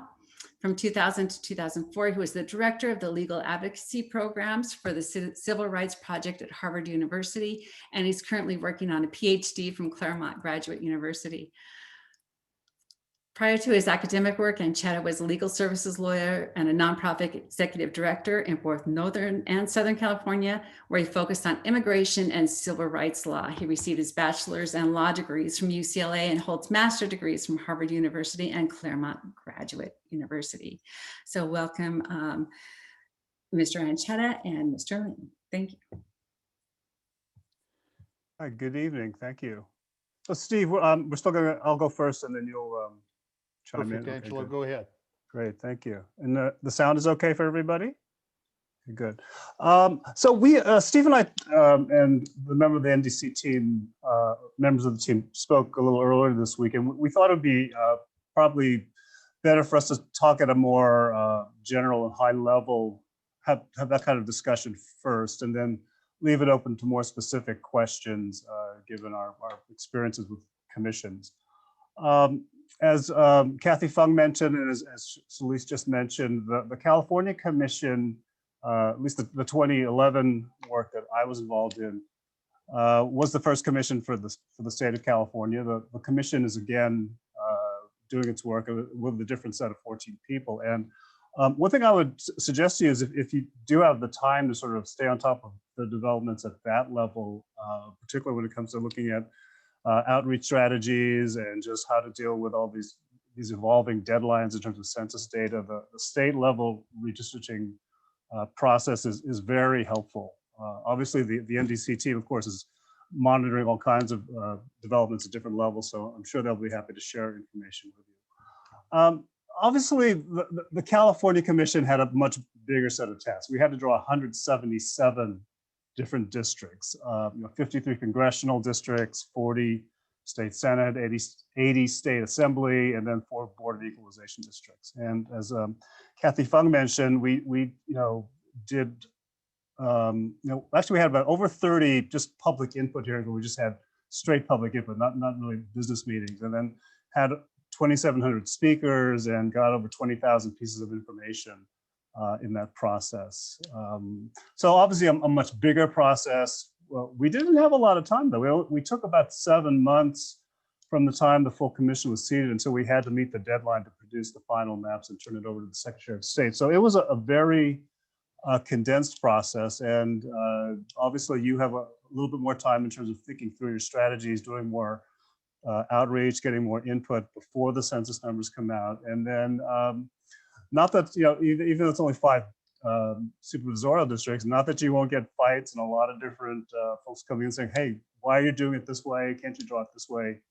Can be just as contentious as anything that we encountered at the state level. I wanted to just maybe give you like 4 or 5 different sort of tips, big level tips that might be useful as you're thinking through things. And I'm happy to, again, to talk about specifics in terms of our process back in 2011.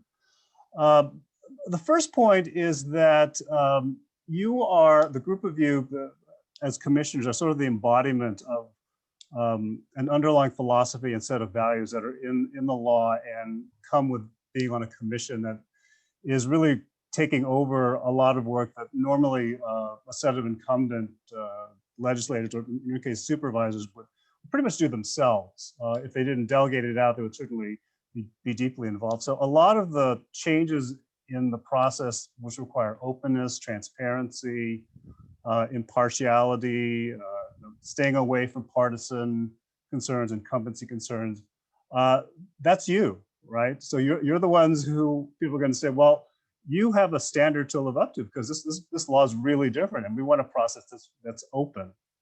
Now that can be a detriment sometimes because people want a really, really open process. They may want to reinvent democracy through you, which is what happened a lot of times in our process. It was much more open than it had been. So they think, well, wow, what a chance to get involved. Not a bad thing, but it can lead to a lot of challenges for you.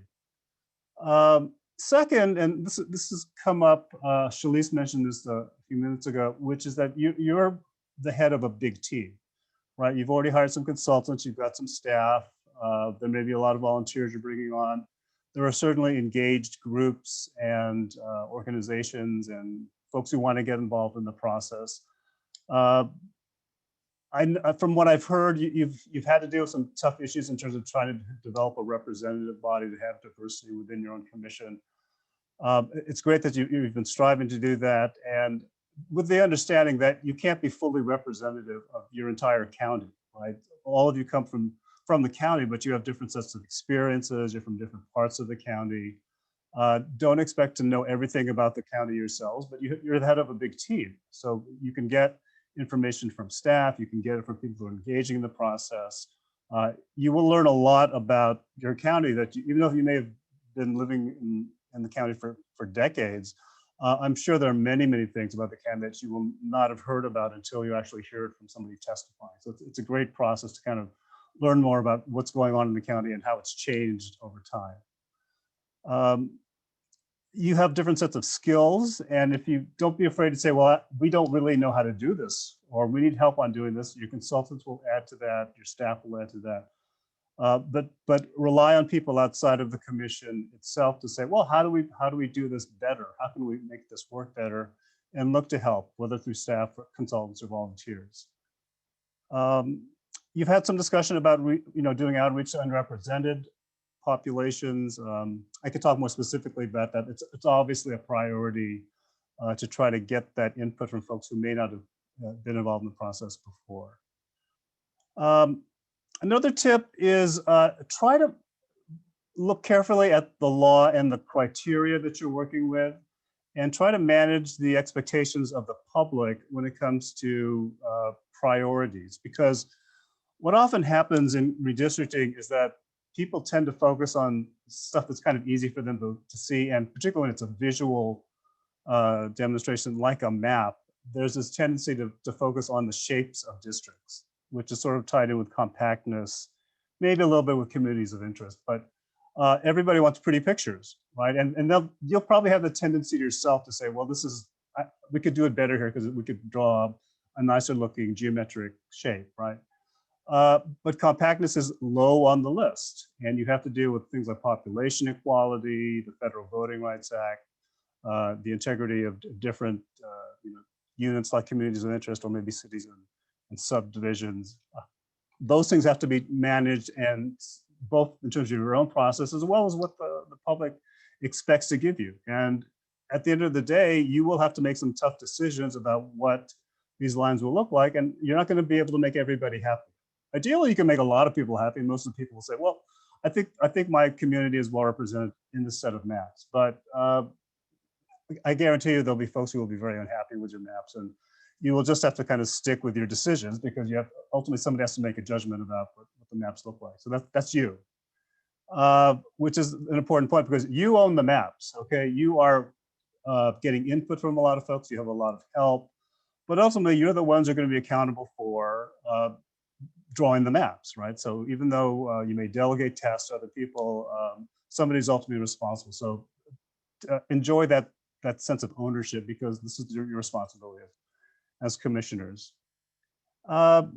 Final thing is, this is a very, it can be, and it probably will be, as the data are coming in rather slowly, and it may be a very concentrated period when you're having to spend a lot of time together.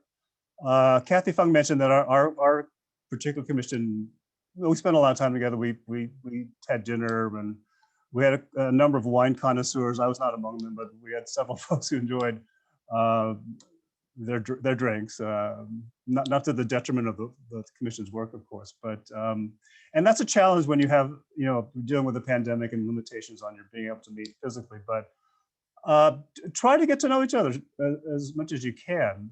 You don't have to limit it just to the meetings. You don't have to necessarily go out all the time or try to have Zoom conferences outside of the meetings, but it helps move things along, because you will spend a lot of time together, and you'll have disagreements. That's just kind of the nature of the process. But I would suggest that you do get to know each other, and you'll learn a lot about people's backgrounds, and learn more about the county. That'll help move your work and make it go a lot smoother.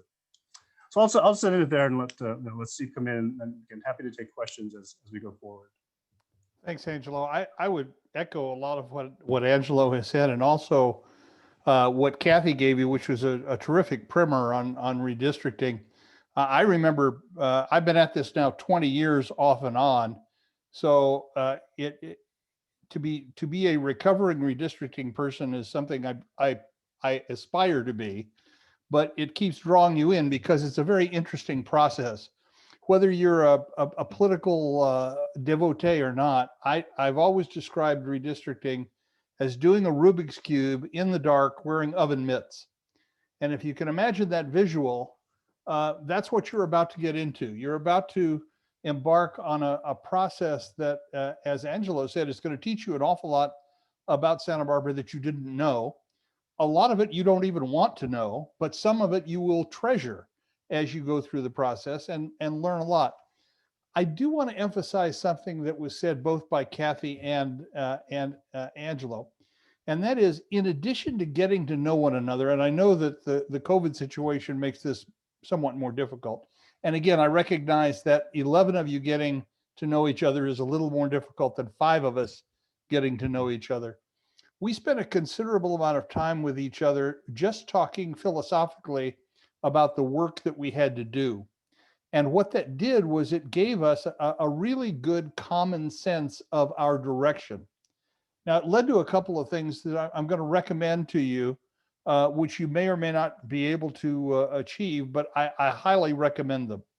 First, I would refrain as a commissioner from drawing any maps myself. And we made a deal, the 5 of us, that we would not draw maps. That way, we never owned a map. None of us had an ownership interest in any particular map that came to our attention. We had the same degree of skepticism and the same degree of delight with a map that we saw that was either doing something we didn't want it to do or doing something that we had tried to do and was better than we had done it.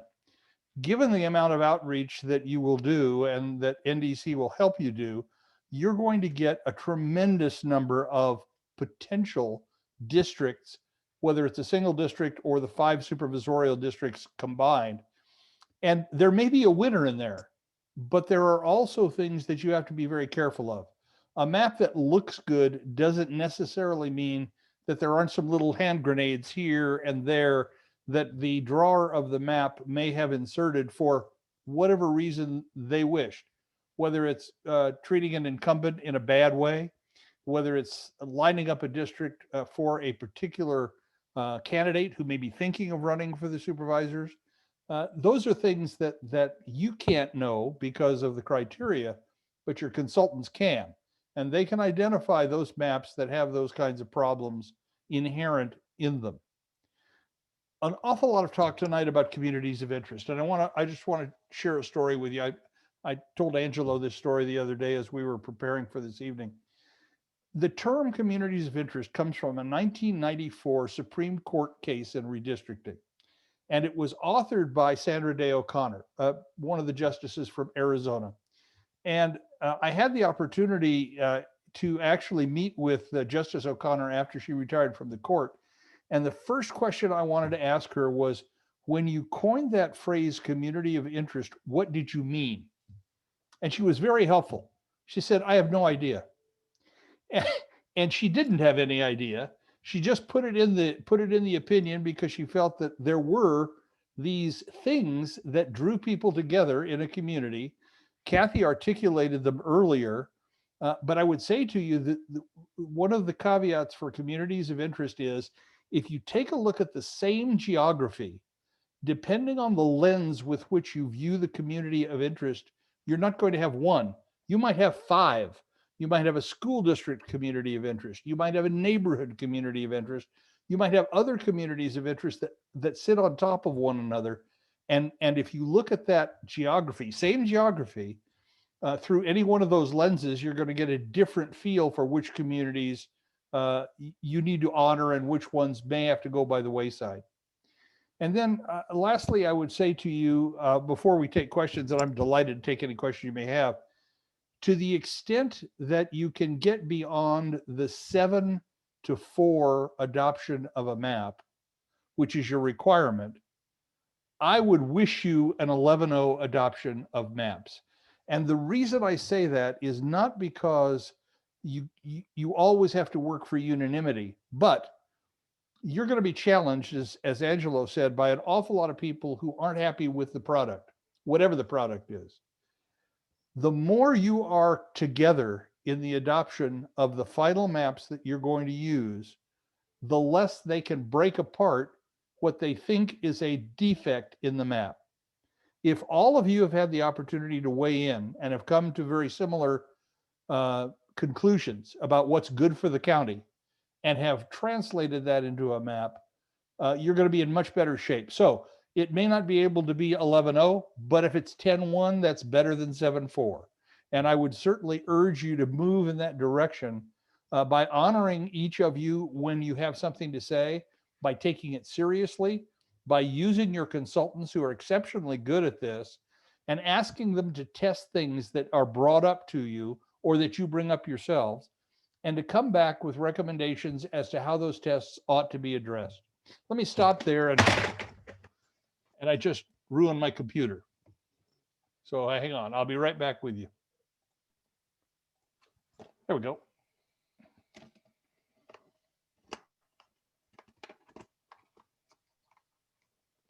Well, Mr. Lynn, as long as it's just your computer and not you've taken a tumble, we're all right. No, it's just the computer. All right. Well, gentlemen, thank you for your being with us tonight and sharing your experience. Commissioners, let me turn to you and see if we have a couple of questions before we go to some public comment. Commissioner Turley, let's start with you, and then I see Commissioner Trotsky next. Yeah, absolutely. I just want to first thank both of you, as well as the earlier speaker, for taking the time out to speak with us. This is incredibly helpful, and I'm just really impressed with your credentials and the knowledge that you have shared so far. So I had one question, which was, what were some difficulties that you were not expecting going in that kind of reared their heads during the process that in hindsight would have been helpful to know about ahead of time? Well, I'll start with that. We sought a lot of input and we got a lot of input. We did not expect the volume of input that we got. And we didn't, particularly in the first months as we were developing a draft map, we didn't properly allocate our time to say, here's the data, here's how we process the data, and here's how we use the data to actually draw a draft map. And our draft map was a mess, frankly, because we didn't have everything together. We hadn't completed our Voting Rights Act analyses. You know, we rushed the Board of Equal. We just slapped together the Board of Equalization map. And I'm saying this because it's open record. You could have seen it, and the transcripts are still out there. But we made a lot of mistakes, and I think we learned from them. I think the final maps were a much better product eventually, but and it's very hard to predict exactly how much data you're going to get, but you should be prepared to deal with a lot of messiness. And again, you know, Doug will tell you it can come in any number of forms, and I would suggest that you not try to restrict the form, but be prepared to deal with all kinds of different things. You know, a hand-drawn map can be enormously useful, and depending on who sends it and how it's thought through and why it is as it is, more than someone who's, you know, developed a computer algorithm that draws, you know, 1,000 different versions of 5 sets of districts. So my sense is that you have to kind of figure that out. And I would give one piece of advice if you can do it, although I don't know if NDC will agree with me on this one, but I think you should try to, as much as possible, map things like communities of interest so that people can say, oh, at least you understood what we were trying to get at. And, you know, you might have to reconcile and say, well, we're not sure how to fit all these things together, but the visual part of it is really helpful. We did not generate community of interest maps as much as we had a giant database. So that was probably the biggest thing for us. We just got a lot more data than we expected. I think, you know, to enumerate any of the things we learned along the way, it would be difficult because you will learn things every time you get together as a group. You will be surprised and amazed by things that people tell you, and you'll be surprised and amazed by things that you're shown or things that are shared with you about how they feel. I will say in the community of interest area, because it has become so prevalent in subsequent redistricting. Remember, the law that created the commission in Arizona is over 20 years old, and it was one of the first laws written. So it has been tested elsewhere and modified to be as your criteria are here in Santa Barbara, and they're similar. The individual pieces are similar. The order is different, but I would say to you that that Angelo gives you some good advice. The one you're going to have to defend most is the community of interest concept. So the more you can get that situated in your minds, at least by identifying distinct communities of interest within the county, so that as you map, you're at least cognizant of where things ought to go and where things should be separated. Mr. Kresge. Thank you. I want to agree with Commissioner Turley. I'm just super impressed with the presentations tonight and really appreciate the support. I am looking at the timeline, and I see the emphasis on engaging the public, and our deadlines are straddling several holidays. I mean, we have a deadline of December 15th. And so I was impressed with Mr. Anchetta's 7-month ability, the ability to accomplish what you did in 7 months. And so just wanted to see if you had any advice for us on that. And then secondly, when Mr. Lynn talked about, we shouldn't be drawing any lines, then how do you establish the lines? I mean, I was fuzzy on that. Well, let me go first, Angelo, on that second part of the question. That's why you have a consultant. As a commission, you can direct your consultant to draw a map that meets a certain set of criteria based on what you'd like to see. And if you allow the NDC to do that, they will come back and show you that map as they have drawn it and tell you how it meets the criteria that you've given them. If you go through that process as an iterative process, start with one map, make changes, see another map, move ahead, you can get to a final map without anyone owning the interim. And that was my point. Thank you. Yeah. And I would just add to that too. Nowadays, as Kathy mentioned earlier, there are all these mapping tools. So not as you give comments on the maps before you, not only will you give direction to us to modify them, but the residents will be listening and we'll hop on the mapping tools and we'll try to draw up things that implement what you're asking for as well. Yeah. So, in terms of time allocation, and I should say, you don't want to actually replicate what we did in 2011 because it turned into a full-time job for most of us in terms of the stuff we had to do. And that was just out of necessity. I don't think you don't want to do that, but there will be time pressures where you're going to have to work late into the night, and you'll either be doing hearings or you'll just have to work with your consultants, or you'll just be hashing out particular whatever. It could be particular district lines, it could be community, whatever you have to kind of figure out. And you're lucky in the sense that you kind of have a good amount of time up front to kind of think through things like outreach strategies and input. And if you want to try to get neighborhood and community of interest information before the census data come out, you can do. Now that's up to you to figure out if you want to do it that way. But neighborhoods or people's perceptions subjectively of what is a community or what is a neighborhood aren't going to change that much between now and certainly census data, while they can reinforce or clarify some of people's subjective impressions of what a community is. People's opinions you could get it now, and it probably wouldn't change in certainly within the space of this cycle. So think about how you want to get some information that isn't so contingent on census data. And I think you can get a lot of input from the public early on, and try to spread that work out over the several months. Mr. Bradley. Thank you both again very much. This is very helpful. I have a philosophical question, and I'm not sure how to approach it. And I'm hoping perhaps that you have some case history examples that you could use to shed some light. We've heard a lot about the additive and subtractive process of defining communities of interest. And the foregrounding priority of making sure that we enforce the Voting Rights Act and make certain that minorities are not marginalized and divided and disempowered.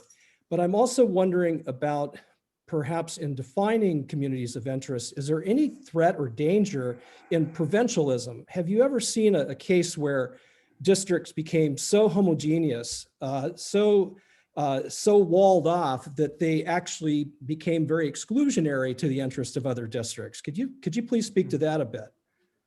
Well, there are a number of court cases over time that were really predicated on that very issue, Mr. Bradley. There are two ways of purposely dealing with minorities in a negative way. One is what's called cracking, which you take a district that is heavily minority, and as Kathy pointed out earlier, you divide it in such a way as that the impact of that minority community is divided and therefore not influential in any of the districts. The other is packing. That's the other half. And that's where you take a community of interest in a minority sense and concentrate it only in one district where there's no influence of minority voting anywhere else. Neither is acceptable in terms of representation of a minority voting group in a community. So you have to be careful not to do one or the other. Yeah, and obviously, I'm sure you are thinking about VRA enforcement, and we'll have legal advice on how that works. Now, the limitations that may, and I profess my ignorance of the county. I've been in city of Santa Barbara a fair number of times, but I don't know the county that well. So I can't say whether the numbers are sufficiently large to create a majority minority district or more than one district of that type. So I'll profess that I can't speak to your particular circumstances, but as Steve mentioned, there are ways that you can violate the Voting Rights Act. Among them are packing and cracking. So it may be that your demography is such that it's not as large an issue as it might be in other areas in the state. What you will more likely encounter is a lot of smaller clusters, communities that are not only ethnically defined, but are very characteristically ethnic or racial, so that you have rather well-defined, both in terms of census data as well as the testimony that you get. It's just, well, maybe we ought to keep this together. Now, strictly speaking, you might not have a VRA violation because of the limits of the law, nor would you have maybe a constitutional violation because you're paying too much attention to race, which is something your lawyers will talk to you about as well. But you'll have to reconcile how those things fit together, because it may be that you could, again, it's nice when pieces fit together and say, oh, well, this community is here, here's another community, we think they have a lot in common, they can all kind of go in the same place, and then you have some nice natural geography like a a river or freeway. Pick something and it actually divides things up, and it comes out very nicely. But it will be challenging because particularly when you're looking at race and ethnicity, that there's segregation in your county, like every place else in California. There's some degree of segregation, and it's not your job to necessarily fix that because housing patterns and residential concentrations have evolved over long periods of time. But you have to kind of take them into account in doing your work, and try to do that without operating on stereotypes, which is why the public input is really important to kind of reinforce what you think either the census data suggest, or just intuitively or based on your personal knowledge of the county, you think, well, I think that's there's a neighborhood over there. Why do we keep that together with this other neighborhood? And that's always revealing. You think you know a place, and it turns out that it's a lot different than what you thought it was actually all about. Ms. Peng, I think your hand is up as well. Did you have a comment on this? Yeah. So what I'll say is I want to build a little bit on the conversation that, or the thought that Steve Lynn had, which is that sometimes for any particular community of interest, you might have, 3 or 4 different versions of it. The beauty of kind of having this conversation over a period of time is this word iterative keeps coming up, right? Which is that you're thinking about a certain way, you have a conversation, people give testimony, and you ask some questions of your consultant to say, hey, could you give us a visualization about what it might look like if this? If we grouped this community with that community. And as you have more hearings, people might come back and say, that's not quite great at getting it right? And this makes more sense. And it's also the case, and I think this goes to what Commissioner Bradley was asking before. Sometimes the first time around when a community comes and testifies to you, they're just talking about their own neighborhood, right? But over time, because they're coming back to you and they're watching the hearings and they're listening to your conversation, they're saying, you know what, let's go talk to some of the folks who just presented about that neighboring area, right? And let's figure these things out, right? And that conversation is also sort of outside of the commission, also fantastic, because sometimes people will come to you and say, you know what, we weren't all in agreement before. We gave you 5 different maps. They kind of overlaid with each other. They weren't exactly fitting together. But now we've talked to each other and we sort of think this is maybe a different way of thinking about it, right? And they can come to you and sometimes that helps you. So you asking that question out loud, we've got different iterations of these maps. Is there, how should we deal with it? Pausing for a second if you've got the time, coming back to it at the next hearing or meeting, gives people in the community also some time to sort of think that through and work it out. This is as much about stimulating a conversation amongst many people as it is about you all figuring out the perfect solution, right? And I like the way that Commissioner Bradley was asking this question before, which is, should we be prioritizing encouraging people to have conversations amongst themselves and then coming forward, to represent communities, as opposed to people giving us maps one by one? And the answer is yes, because one by one, you will end up with, thousands and thousands of maps. If you encourage people to have those conversations with each other, sometimes you can bring that number down because people are finding agreement and they're able to come to you with that. And then that you're also representing a collective voice, which is always fantastic because you don't have people yelling at you from both sides. And could I add one thing to it, which it sort of harkens back to an earlier question about things I was sort of surprised about.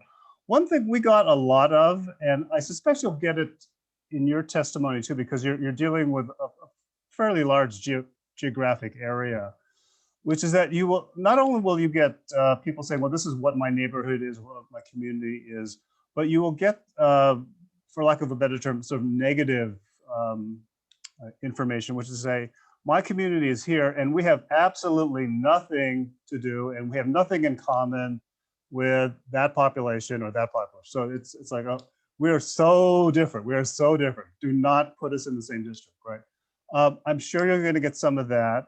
That may be quite correct, that they don't have things in common, but most communities have something in common, not the least of which is you're in the same county, right? So there's something that's to be looked at, but I suspect you'll get that kind of testimony too. And you have to kind of figure out, well, how much do we value that? Or does that sort of state the obvious? Or is that actually just someone saying, I really don't want to be, I don't like those folks as much as I like these folks. So you have to kind of think through how that comes in. That's the kind of data I don't think we expected to see that much of, but we actually got quite a bit in the 2011 cycle. There's a great example of that in Arizona when we did the first redistricting, because there's a Native American population in northeastern Arizona, the Navajo Nation, that is completely surrounding a different Native American population, the Hopi. And traditionally, the Navajo and the Hopi, they intermarried, they work together, and they vociferously fight each other on issues of water and territory in the federal government, dealing with the federal government. Well, we felt that it was important to separate Hopi, and Navajo from the standpoint of federal representation. So we drew one of the most ugly maps you'll ever see, with the Hopi reservation sitting there and a very thin connector to the next available congressional district. And the Navajo Nation was surrounding them in the district that was resident to that part of the state. The second commission 10 years later put them back together. And it just, I mean, you take the testimony, you hear what people are saying, and really the best you can do is make informed judgments based on your own knowledge and your own ability to look at the criteria and decide what will work best for the next 10 years. Nothing's forever. 10 years from now, another group of citizens are going to fix all your mistakes, or not.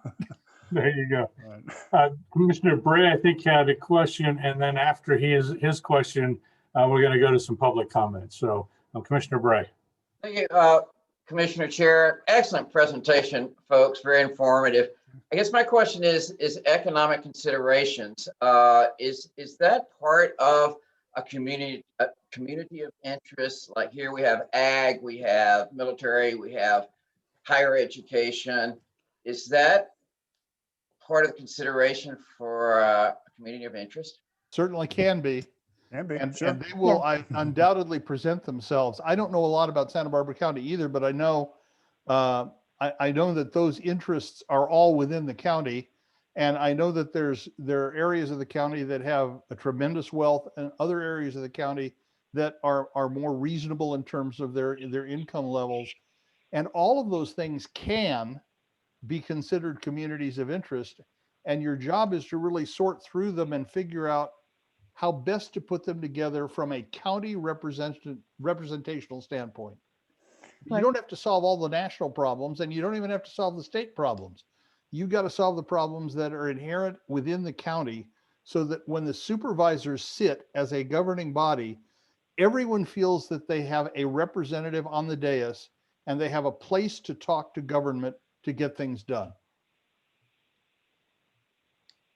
Yeah, and I would only add, that's something you will definitely have to talk through, right? But they certainly can be, and I'm sure they will be offered as by the public as different types of communities. That ought to be maintained. But that's certainly a topic that you'll need to discuss.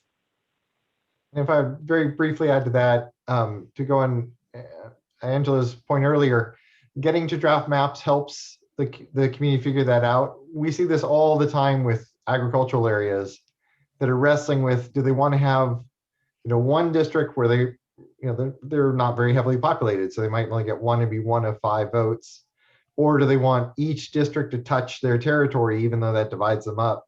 And they come out all over the place. I still remember a Central Valley community where they ended up saying the cattlemen didn't want to be with the farmers. They wanted different representatives. So all that stuff really gets triggered once people can see what the options are and look at how that plays out. And you never know what the answer will be until you put those maps out and there. And then 10 years later, the cattlemen and the farmers are friends again. So exactly. And they come to you and they advocate to the next commission, what can we please be put into one district? Exactly. It is, and this is the nature of redistricting. There's not a perfect right answer. The way to ask yourself this is, would these communities that share interests, whether it's economic or cultural or other things, benefit from shared representation from one person that they can elect, right? And certainly for the California Redistricting Commission in 2010, I learned a lot just listening to people talk about, one community that was sort of in my area, several different neighborhoods that came together and said, we share an interest because we live in the foothills of the mountains, of the San Gabriel Mountains. We all share an interest in thinking about fire because when the fire comes down, we're hit the first. And so that's both an environmental issue. It's a potential safety and investment in our fire departments, right? As well as housing values, right? And so it was very interesting to sort of think about it that way. I've never thought about it that way, but they made a very compelling argument to the the commission, and the commission said to their staff, okay, well, that's interesting. Hey, staff, could you draw a visualization of what it would look like if we were to create a district that put, these communities that are along the foothills of the San Gabriel Mountains together? So these are the kinds of things that, when you listen to the testimony and you say, that's interesting. Hey, staff, could you show us what that might look like? They can help you do that. Well, again, I want to thank our presenters this evening. This has been really helpful, and I'm absolutely confident we're not done with this conversation, and we'll be back at it on a number of occasions.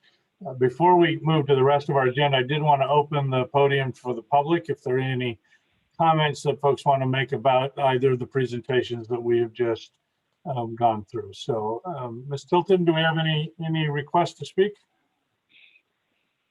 Yes, we do. We have Rebecca Garcia. Good evening, Ms. Garcia. Good evening, commissioners. Thank you for these wonderful presentations from all of you that shared today. My name is Rebecca Garcia. I'm a policy advocate with CAUSE, which is the Central Coast Alliance United for a Sustainable Economy.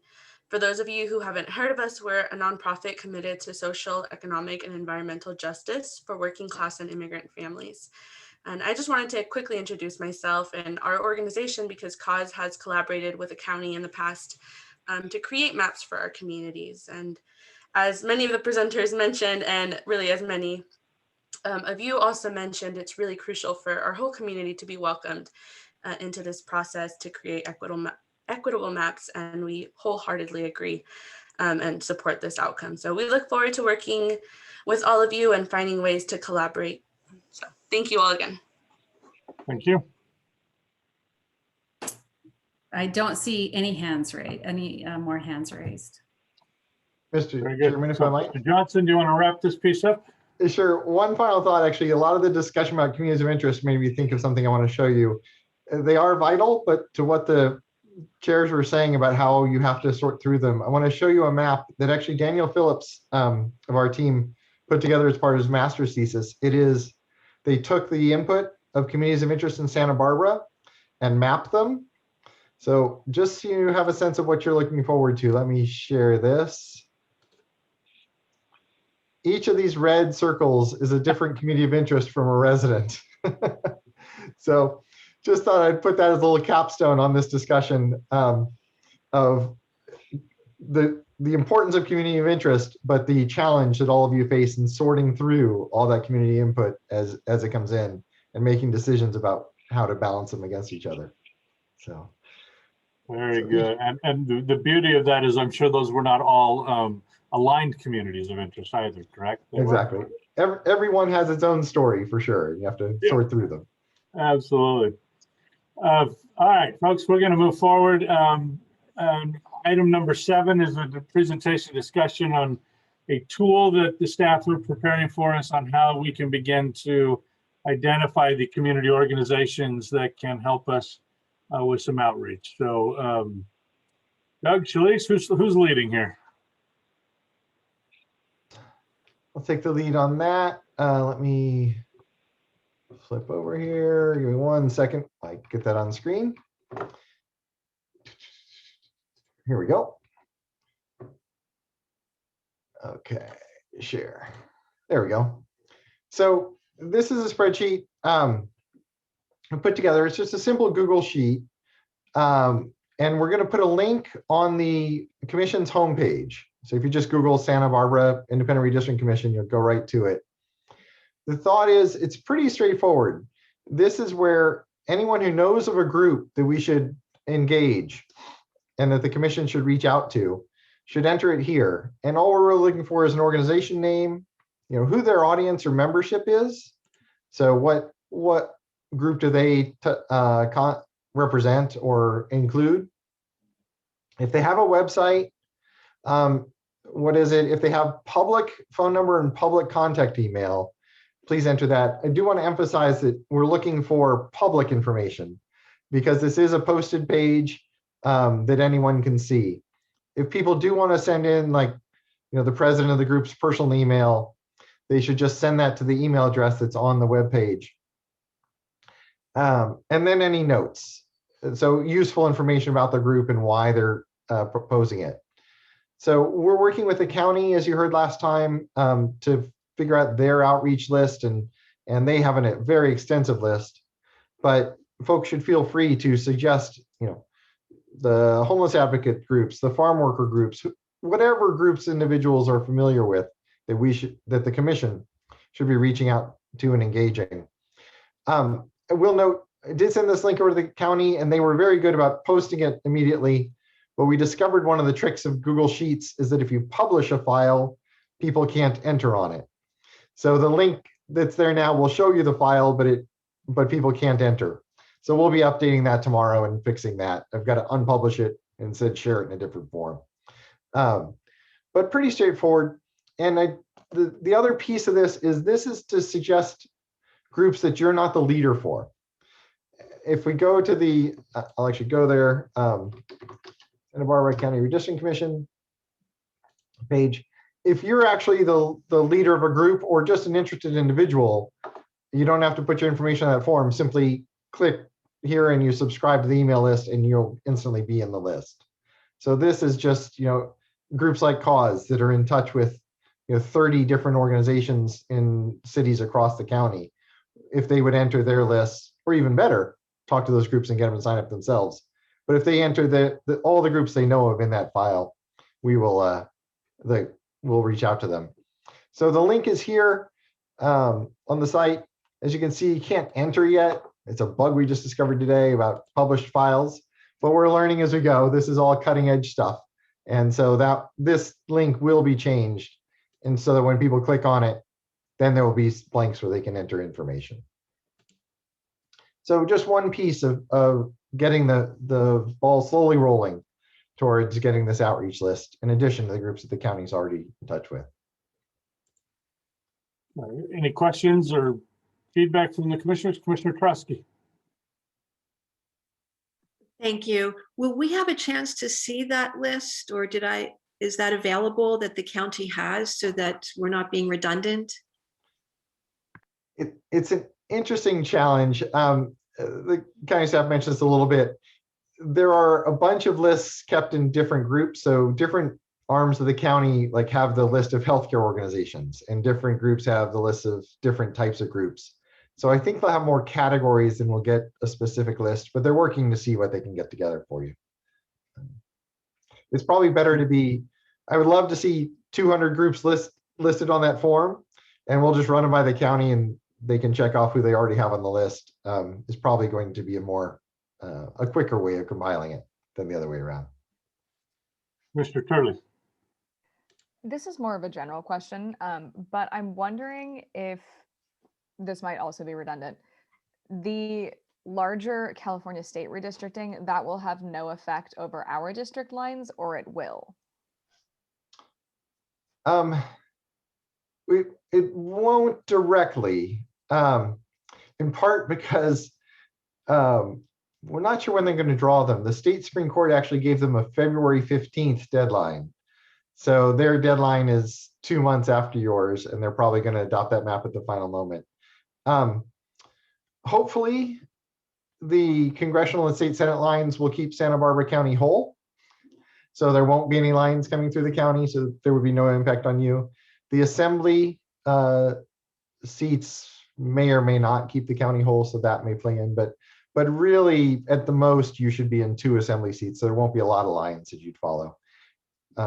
If there are, it's a problem for the registrar as they draw their precincts, but that's an administrative thing.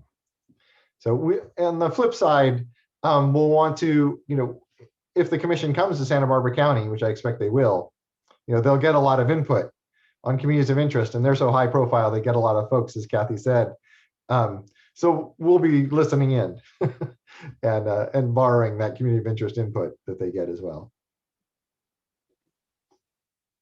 Commissioner Ochoa. Can I make a suggestion about the sheet? Yeah. I think perhaps it would be more effective if you make it a form that populates to a sheet behind the scenes. Because it seems like if you can edit one line on the sheet, you can also edit other people's lines on the sheet. So I would make a suggestion, and it also would make the information more private for people. So they might be more willing to, give it out. true. Actually, it's an interesting, my fear was that 10 different folks would enter the same organization. But as you say this, I'm realizing we could actually make the sheet viewable, but not editable, and then just have a form that people use to enter it. Yeah, and even if you have 10 different people enter the same information on the form, the worst case scenario is you're going through and you're filtering out a few lines. Like, yeah, it shouldn't take very long. Yeah, and I could see giving a form they could enter on and let them look at the list so they already know the groups are in there. No, that's a good idea. You're not going to want to have people manipulating your spreadsheet. Yeah. Yeah, no, it's a good idea. We'll work on that too. Thank you. Anything else on this item, folks?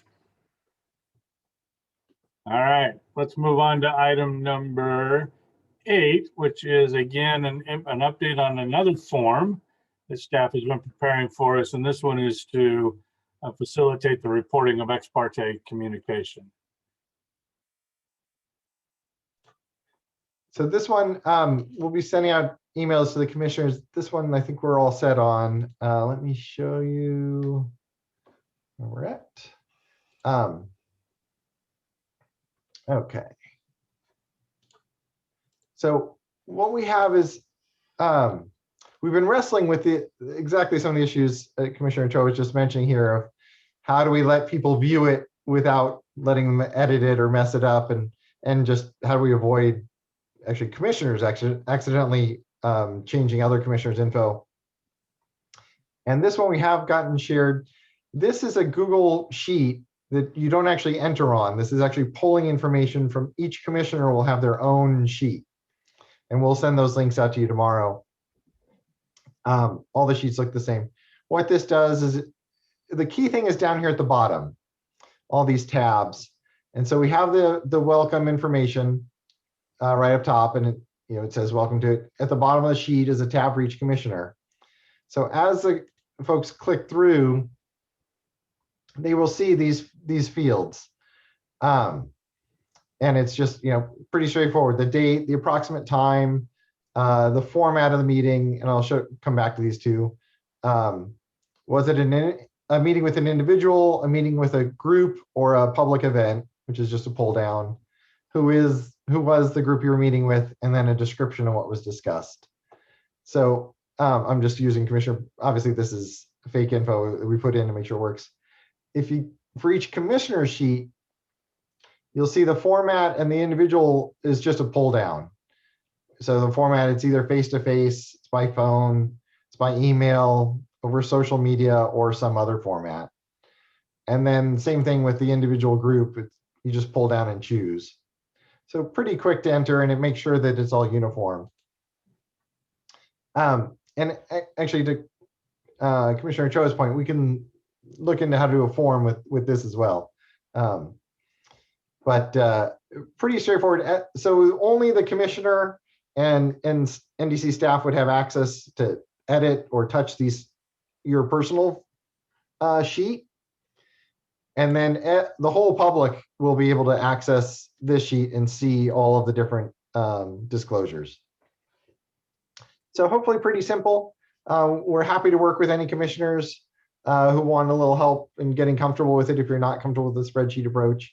But we can get that up and running now and work on setting up as a form as a second step. And Doug, either you or Steve, we've got a couple of commissioners who may not have been here when we talked about this early on.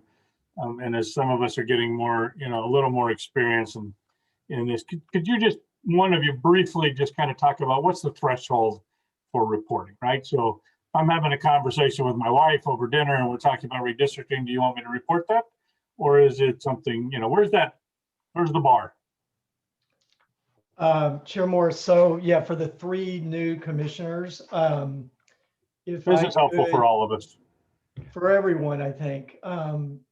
Maybe good to have a little bit of a primer on this. So there is no state law, interestingly, in California that requires disclosure of ex parte communications. So it's what we call common law. The courts have handed down cases over all these years that say in a quasi-judicial decision, and trust me, we don't know if redistricting is quasi-judicial or quasi-legislative and no one's going to figure that out in the next year. They can't even figure it out for land use decisions that cities and counties make every week. So it doesn't matter, because the ordinance, I can share my screen if somebody would allow that. And I can show you just the provision in the ordinance.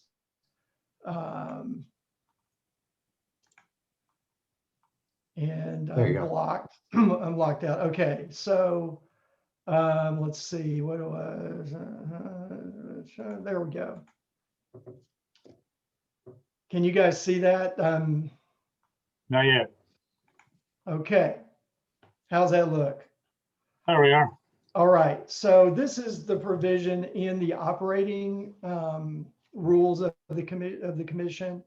And it's very simple, right? At each meeting, each commission member shall clearly disclose the sources and summaries of any ex parte communications they have had, and how to do it, the actual logistics of it. I mean, I think what Mr. Johnson is doing is, we're anticipating you're gonna have so many, as some of the speakers tonight know very well, that it may be just easier than sitting there during the meeting going, 11 of you going through these things, to actually just get it out there. And if I could share one other screen, I like the city of Santa Barbara, actually, just to tell you what we're looking for. They have what I really like their ordinance on ex parte communications, even though it deals with mainly, as I said, quasi-judicial matters like some license or permit or an employee being dismissed or something like that. What I really think I find really interesting is I've never seen this in an ordinance, in 4.14.6, disclosure ex parte contacts. It says, this is, I think, what's important. The council member must disclose the contact, so who is the person or persons, and the substance of the information communicated. And then I think this is a really great sentence. So it says, this disclosure allows people who may have a different point of view or contrary evidence to make their points during the hearing in response to the information you may have obtained through the ex parte contacts. In other words, it's to allow comment and rebuttal on something that no one heard during the meeting. And then this has got to be the greatest part of this ordinance. It says the disclosure might go something like this. I mean, just to put the words, the disclosure might go something like this in an ordinance is great. I was approached by the appellant last week, and they told me that neighborhood traffic is much greater than the city's baseline assumptions. So I was in the grocery store line, and Mr. McGillicuddy said to me, I don't think that is a community of interest at all. I think you guys are going way off in the wrong direction. So anyway, the form is kind of the way to do it. And the information we're looking for is, who was it? What did they say? And that's pretty much it. So any questions about that? Steve, would I be close if in summarizing that is saying the threshold for reporting versus not would be the receipt of information that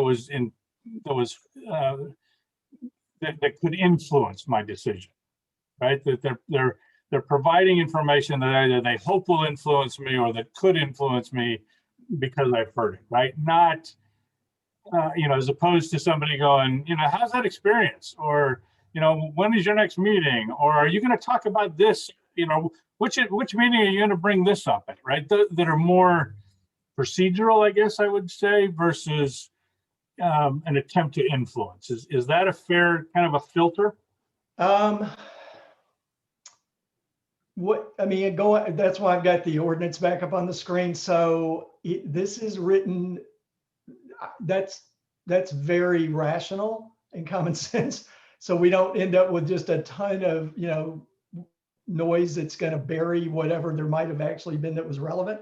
But the ordinance itself says any ex parte communications they have had concerning the redistricting process. There's not a lot of what we call scoping language that would narrow that. I mean, but you please use your own good judgment, which the reason you guys were selected is you have good judgment and discretion, and everyone, you know, so far you've proven that many times. So I think, yes, please don't, just because some neighbor started complaining about their HOA is out of control. You don't need that in there, even though you may be meeting with an HOA that week or something, that maybe there's some crazy attenuated relationship. So I agree with what you said. I think each of you will sort of, as we move along, we'll get more comfortable with it and maybe disclose a little more at the beginning than you will as you kind of go through it. But hopefully that gives you the gist of kind of what the ordinance is looking for. Very good, thank you. Let me Any other add- questions? Or go ahead, Doug. Oh, I would just add one quick thing. The commission has been very good about being all expansive. I would add, you don't have to disclose any communications with staff or your legal counsel. I know folks have been doing that in an abundance of caution, but essentially, as this gets busy, we're going to be talking with many of you, 4, 5, 6 times a week. And the ex parte is for folks that are outside of the commission circle. Right, that's good clarification, thanks. Commissioners, any other follow-up questions or comments on this item? Very good. All right. That, I think, covers our substantive agenda. We are scheduled to meet next on... Mr. Chair, sorry. Yeah. We should probably check for public comment on the last 2 items. Too. Very well. Any request to speak? I'm seeing no hands raised. Okay. Ms. Tilty, correct if I'm wrong, I believe our next meeting is scheduled for the 17th. Yes, it is. Okay. And let's see, I think at the end of your, no, we don't have I don't have the packet in front of me. I have the agenda wrong. So anyway, there should be a list in the packet of kind of remaining or next items. Is there anything somebody I can wants to share my add to that list? Anything that anybody needs to make sure we get added to the agenda for our next couple of meetings? Mr. Bray.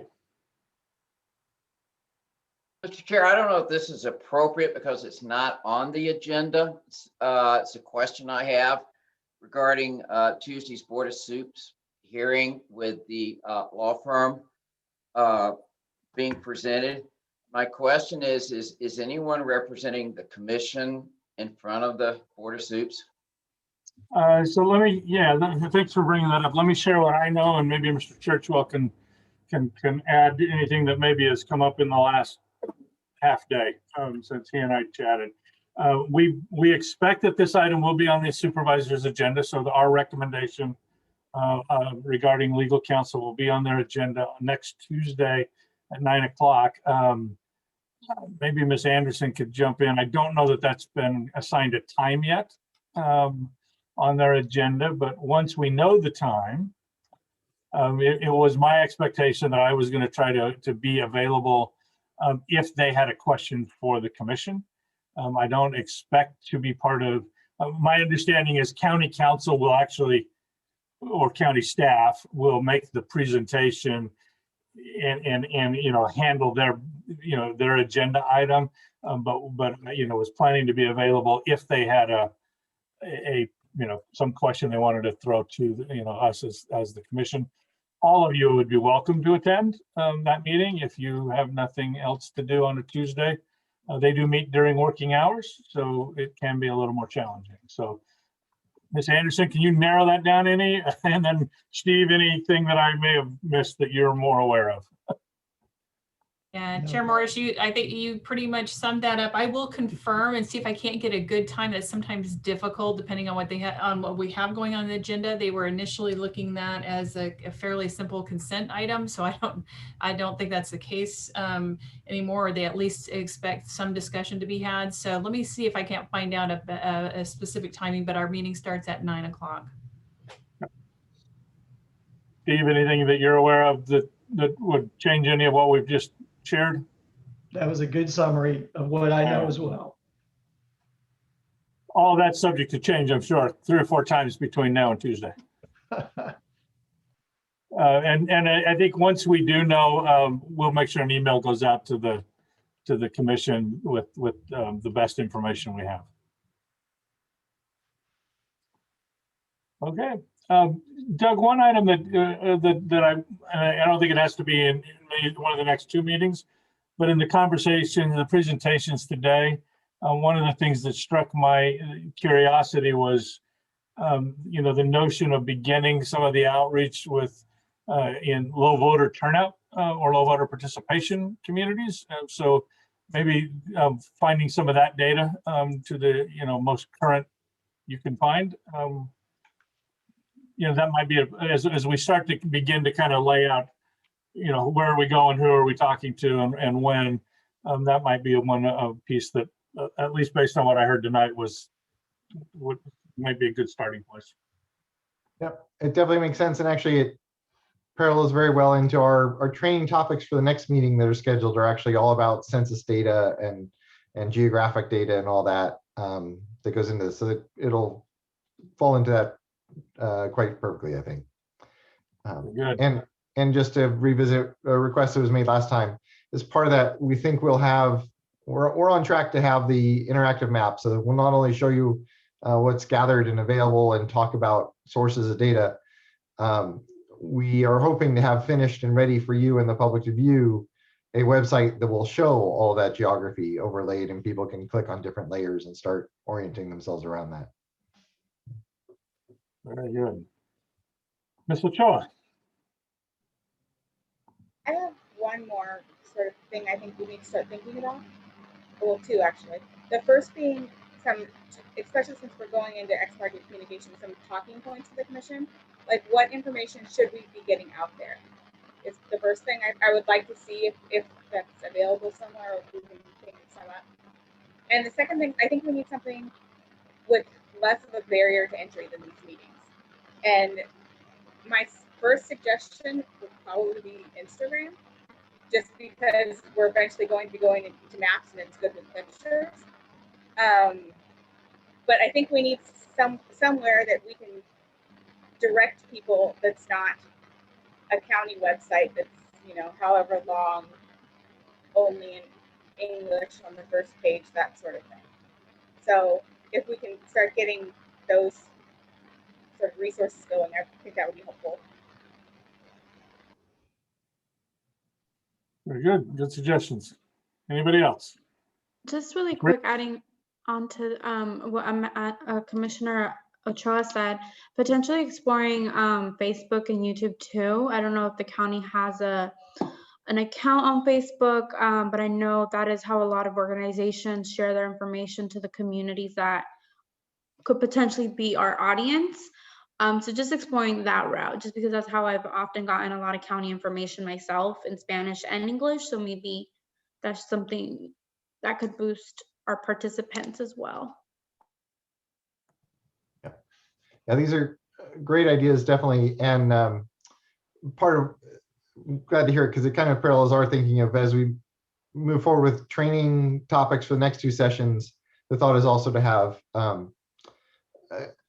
kind of working discussions on outreach at the next sessions as well. So we'll get that, certainly get that going, and continue to get input from the county staff on what their social media channels are and how we can leverage those, and what you might want to end up doing on your own too. So we'll definitely cover that. Nothing else, since in anticipation of a successful trip to the County Board of Supervisors next Tuesday. this may be our last meeting with Mr. Churchwell as our legal counsel. And I want to take just a moment and acknowledge his service. I'm sure that this has turned into more of a task than he anticipated when the county reached out and asked if he would take on an interim assignment.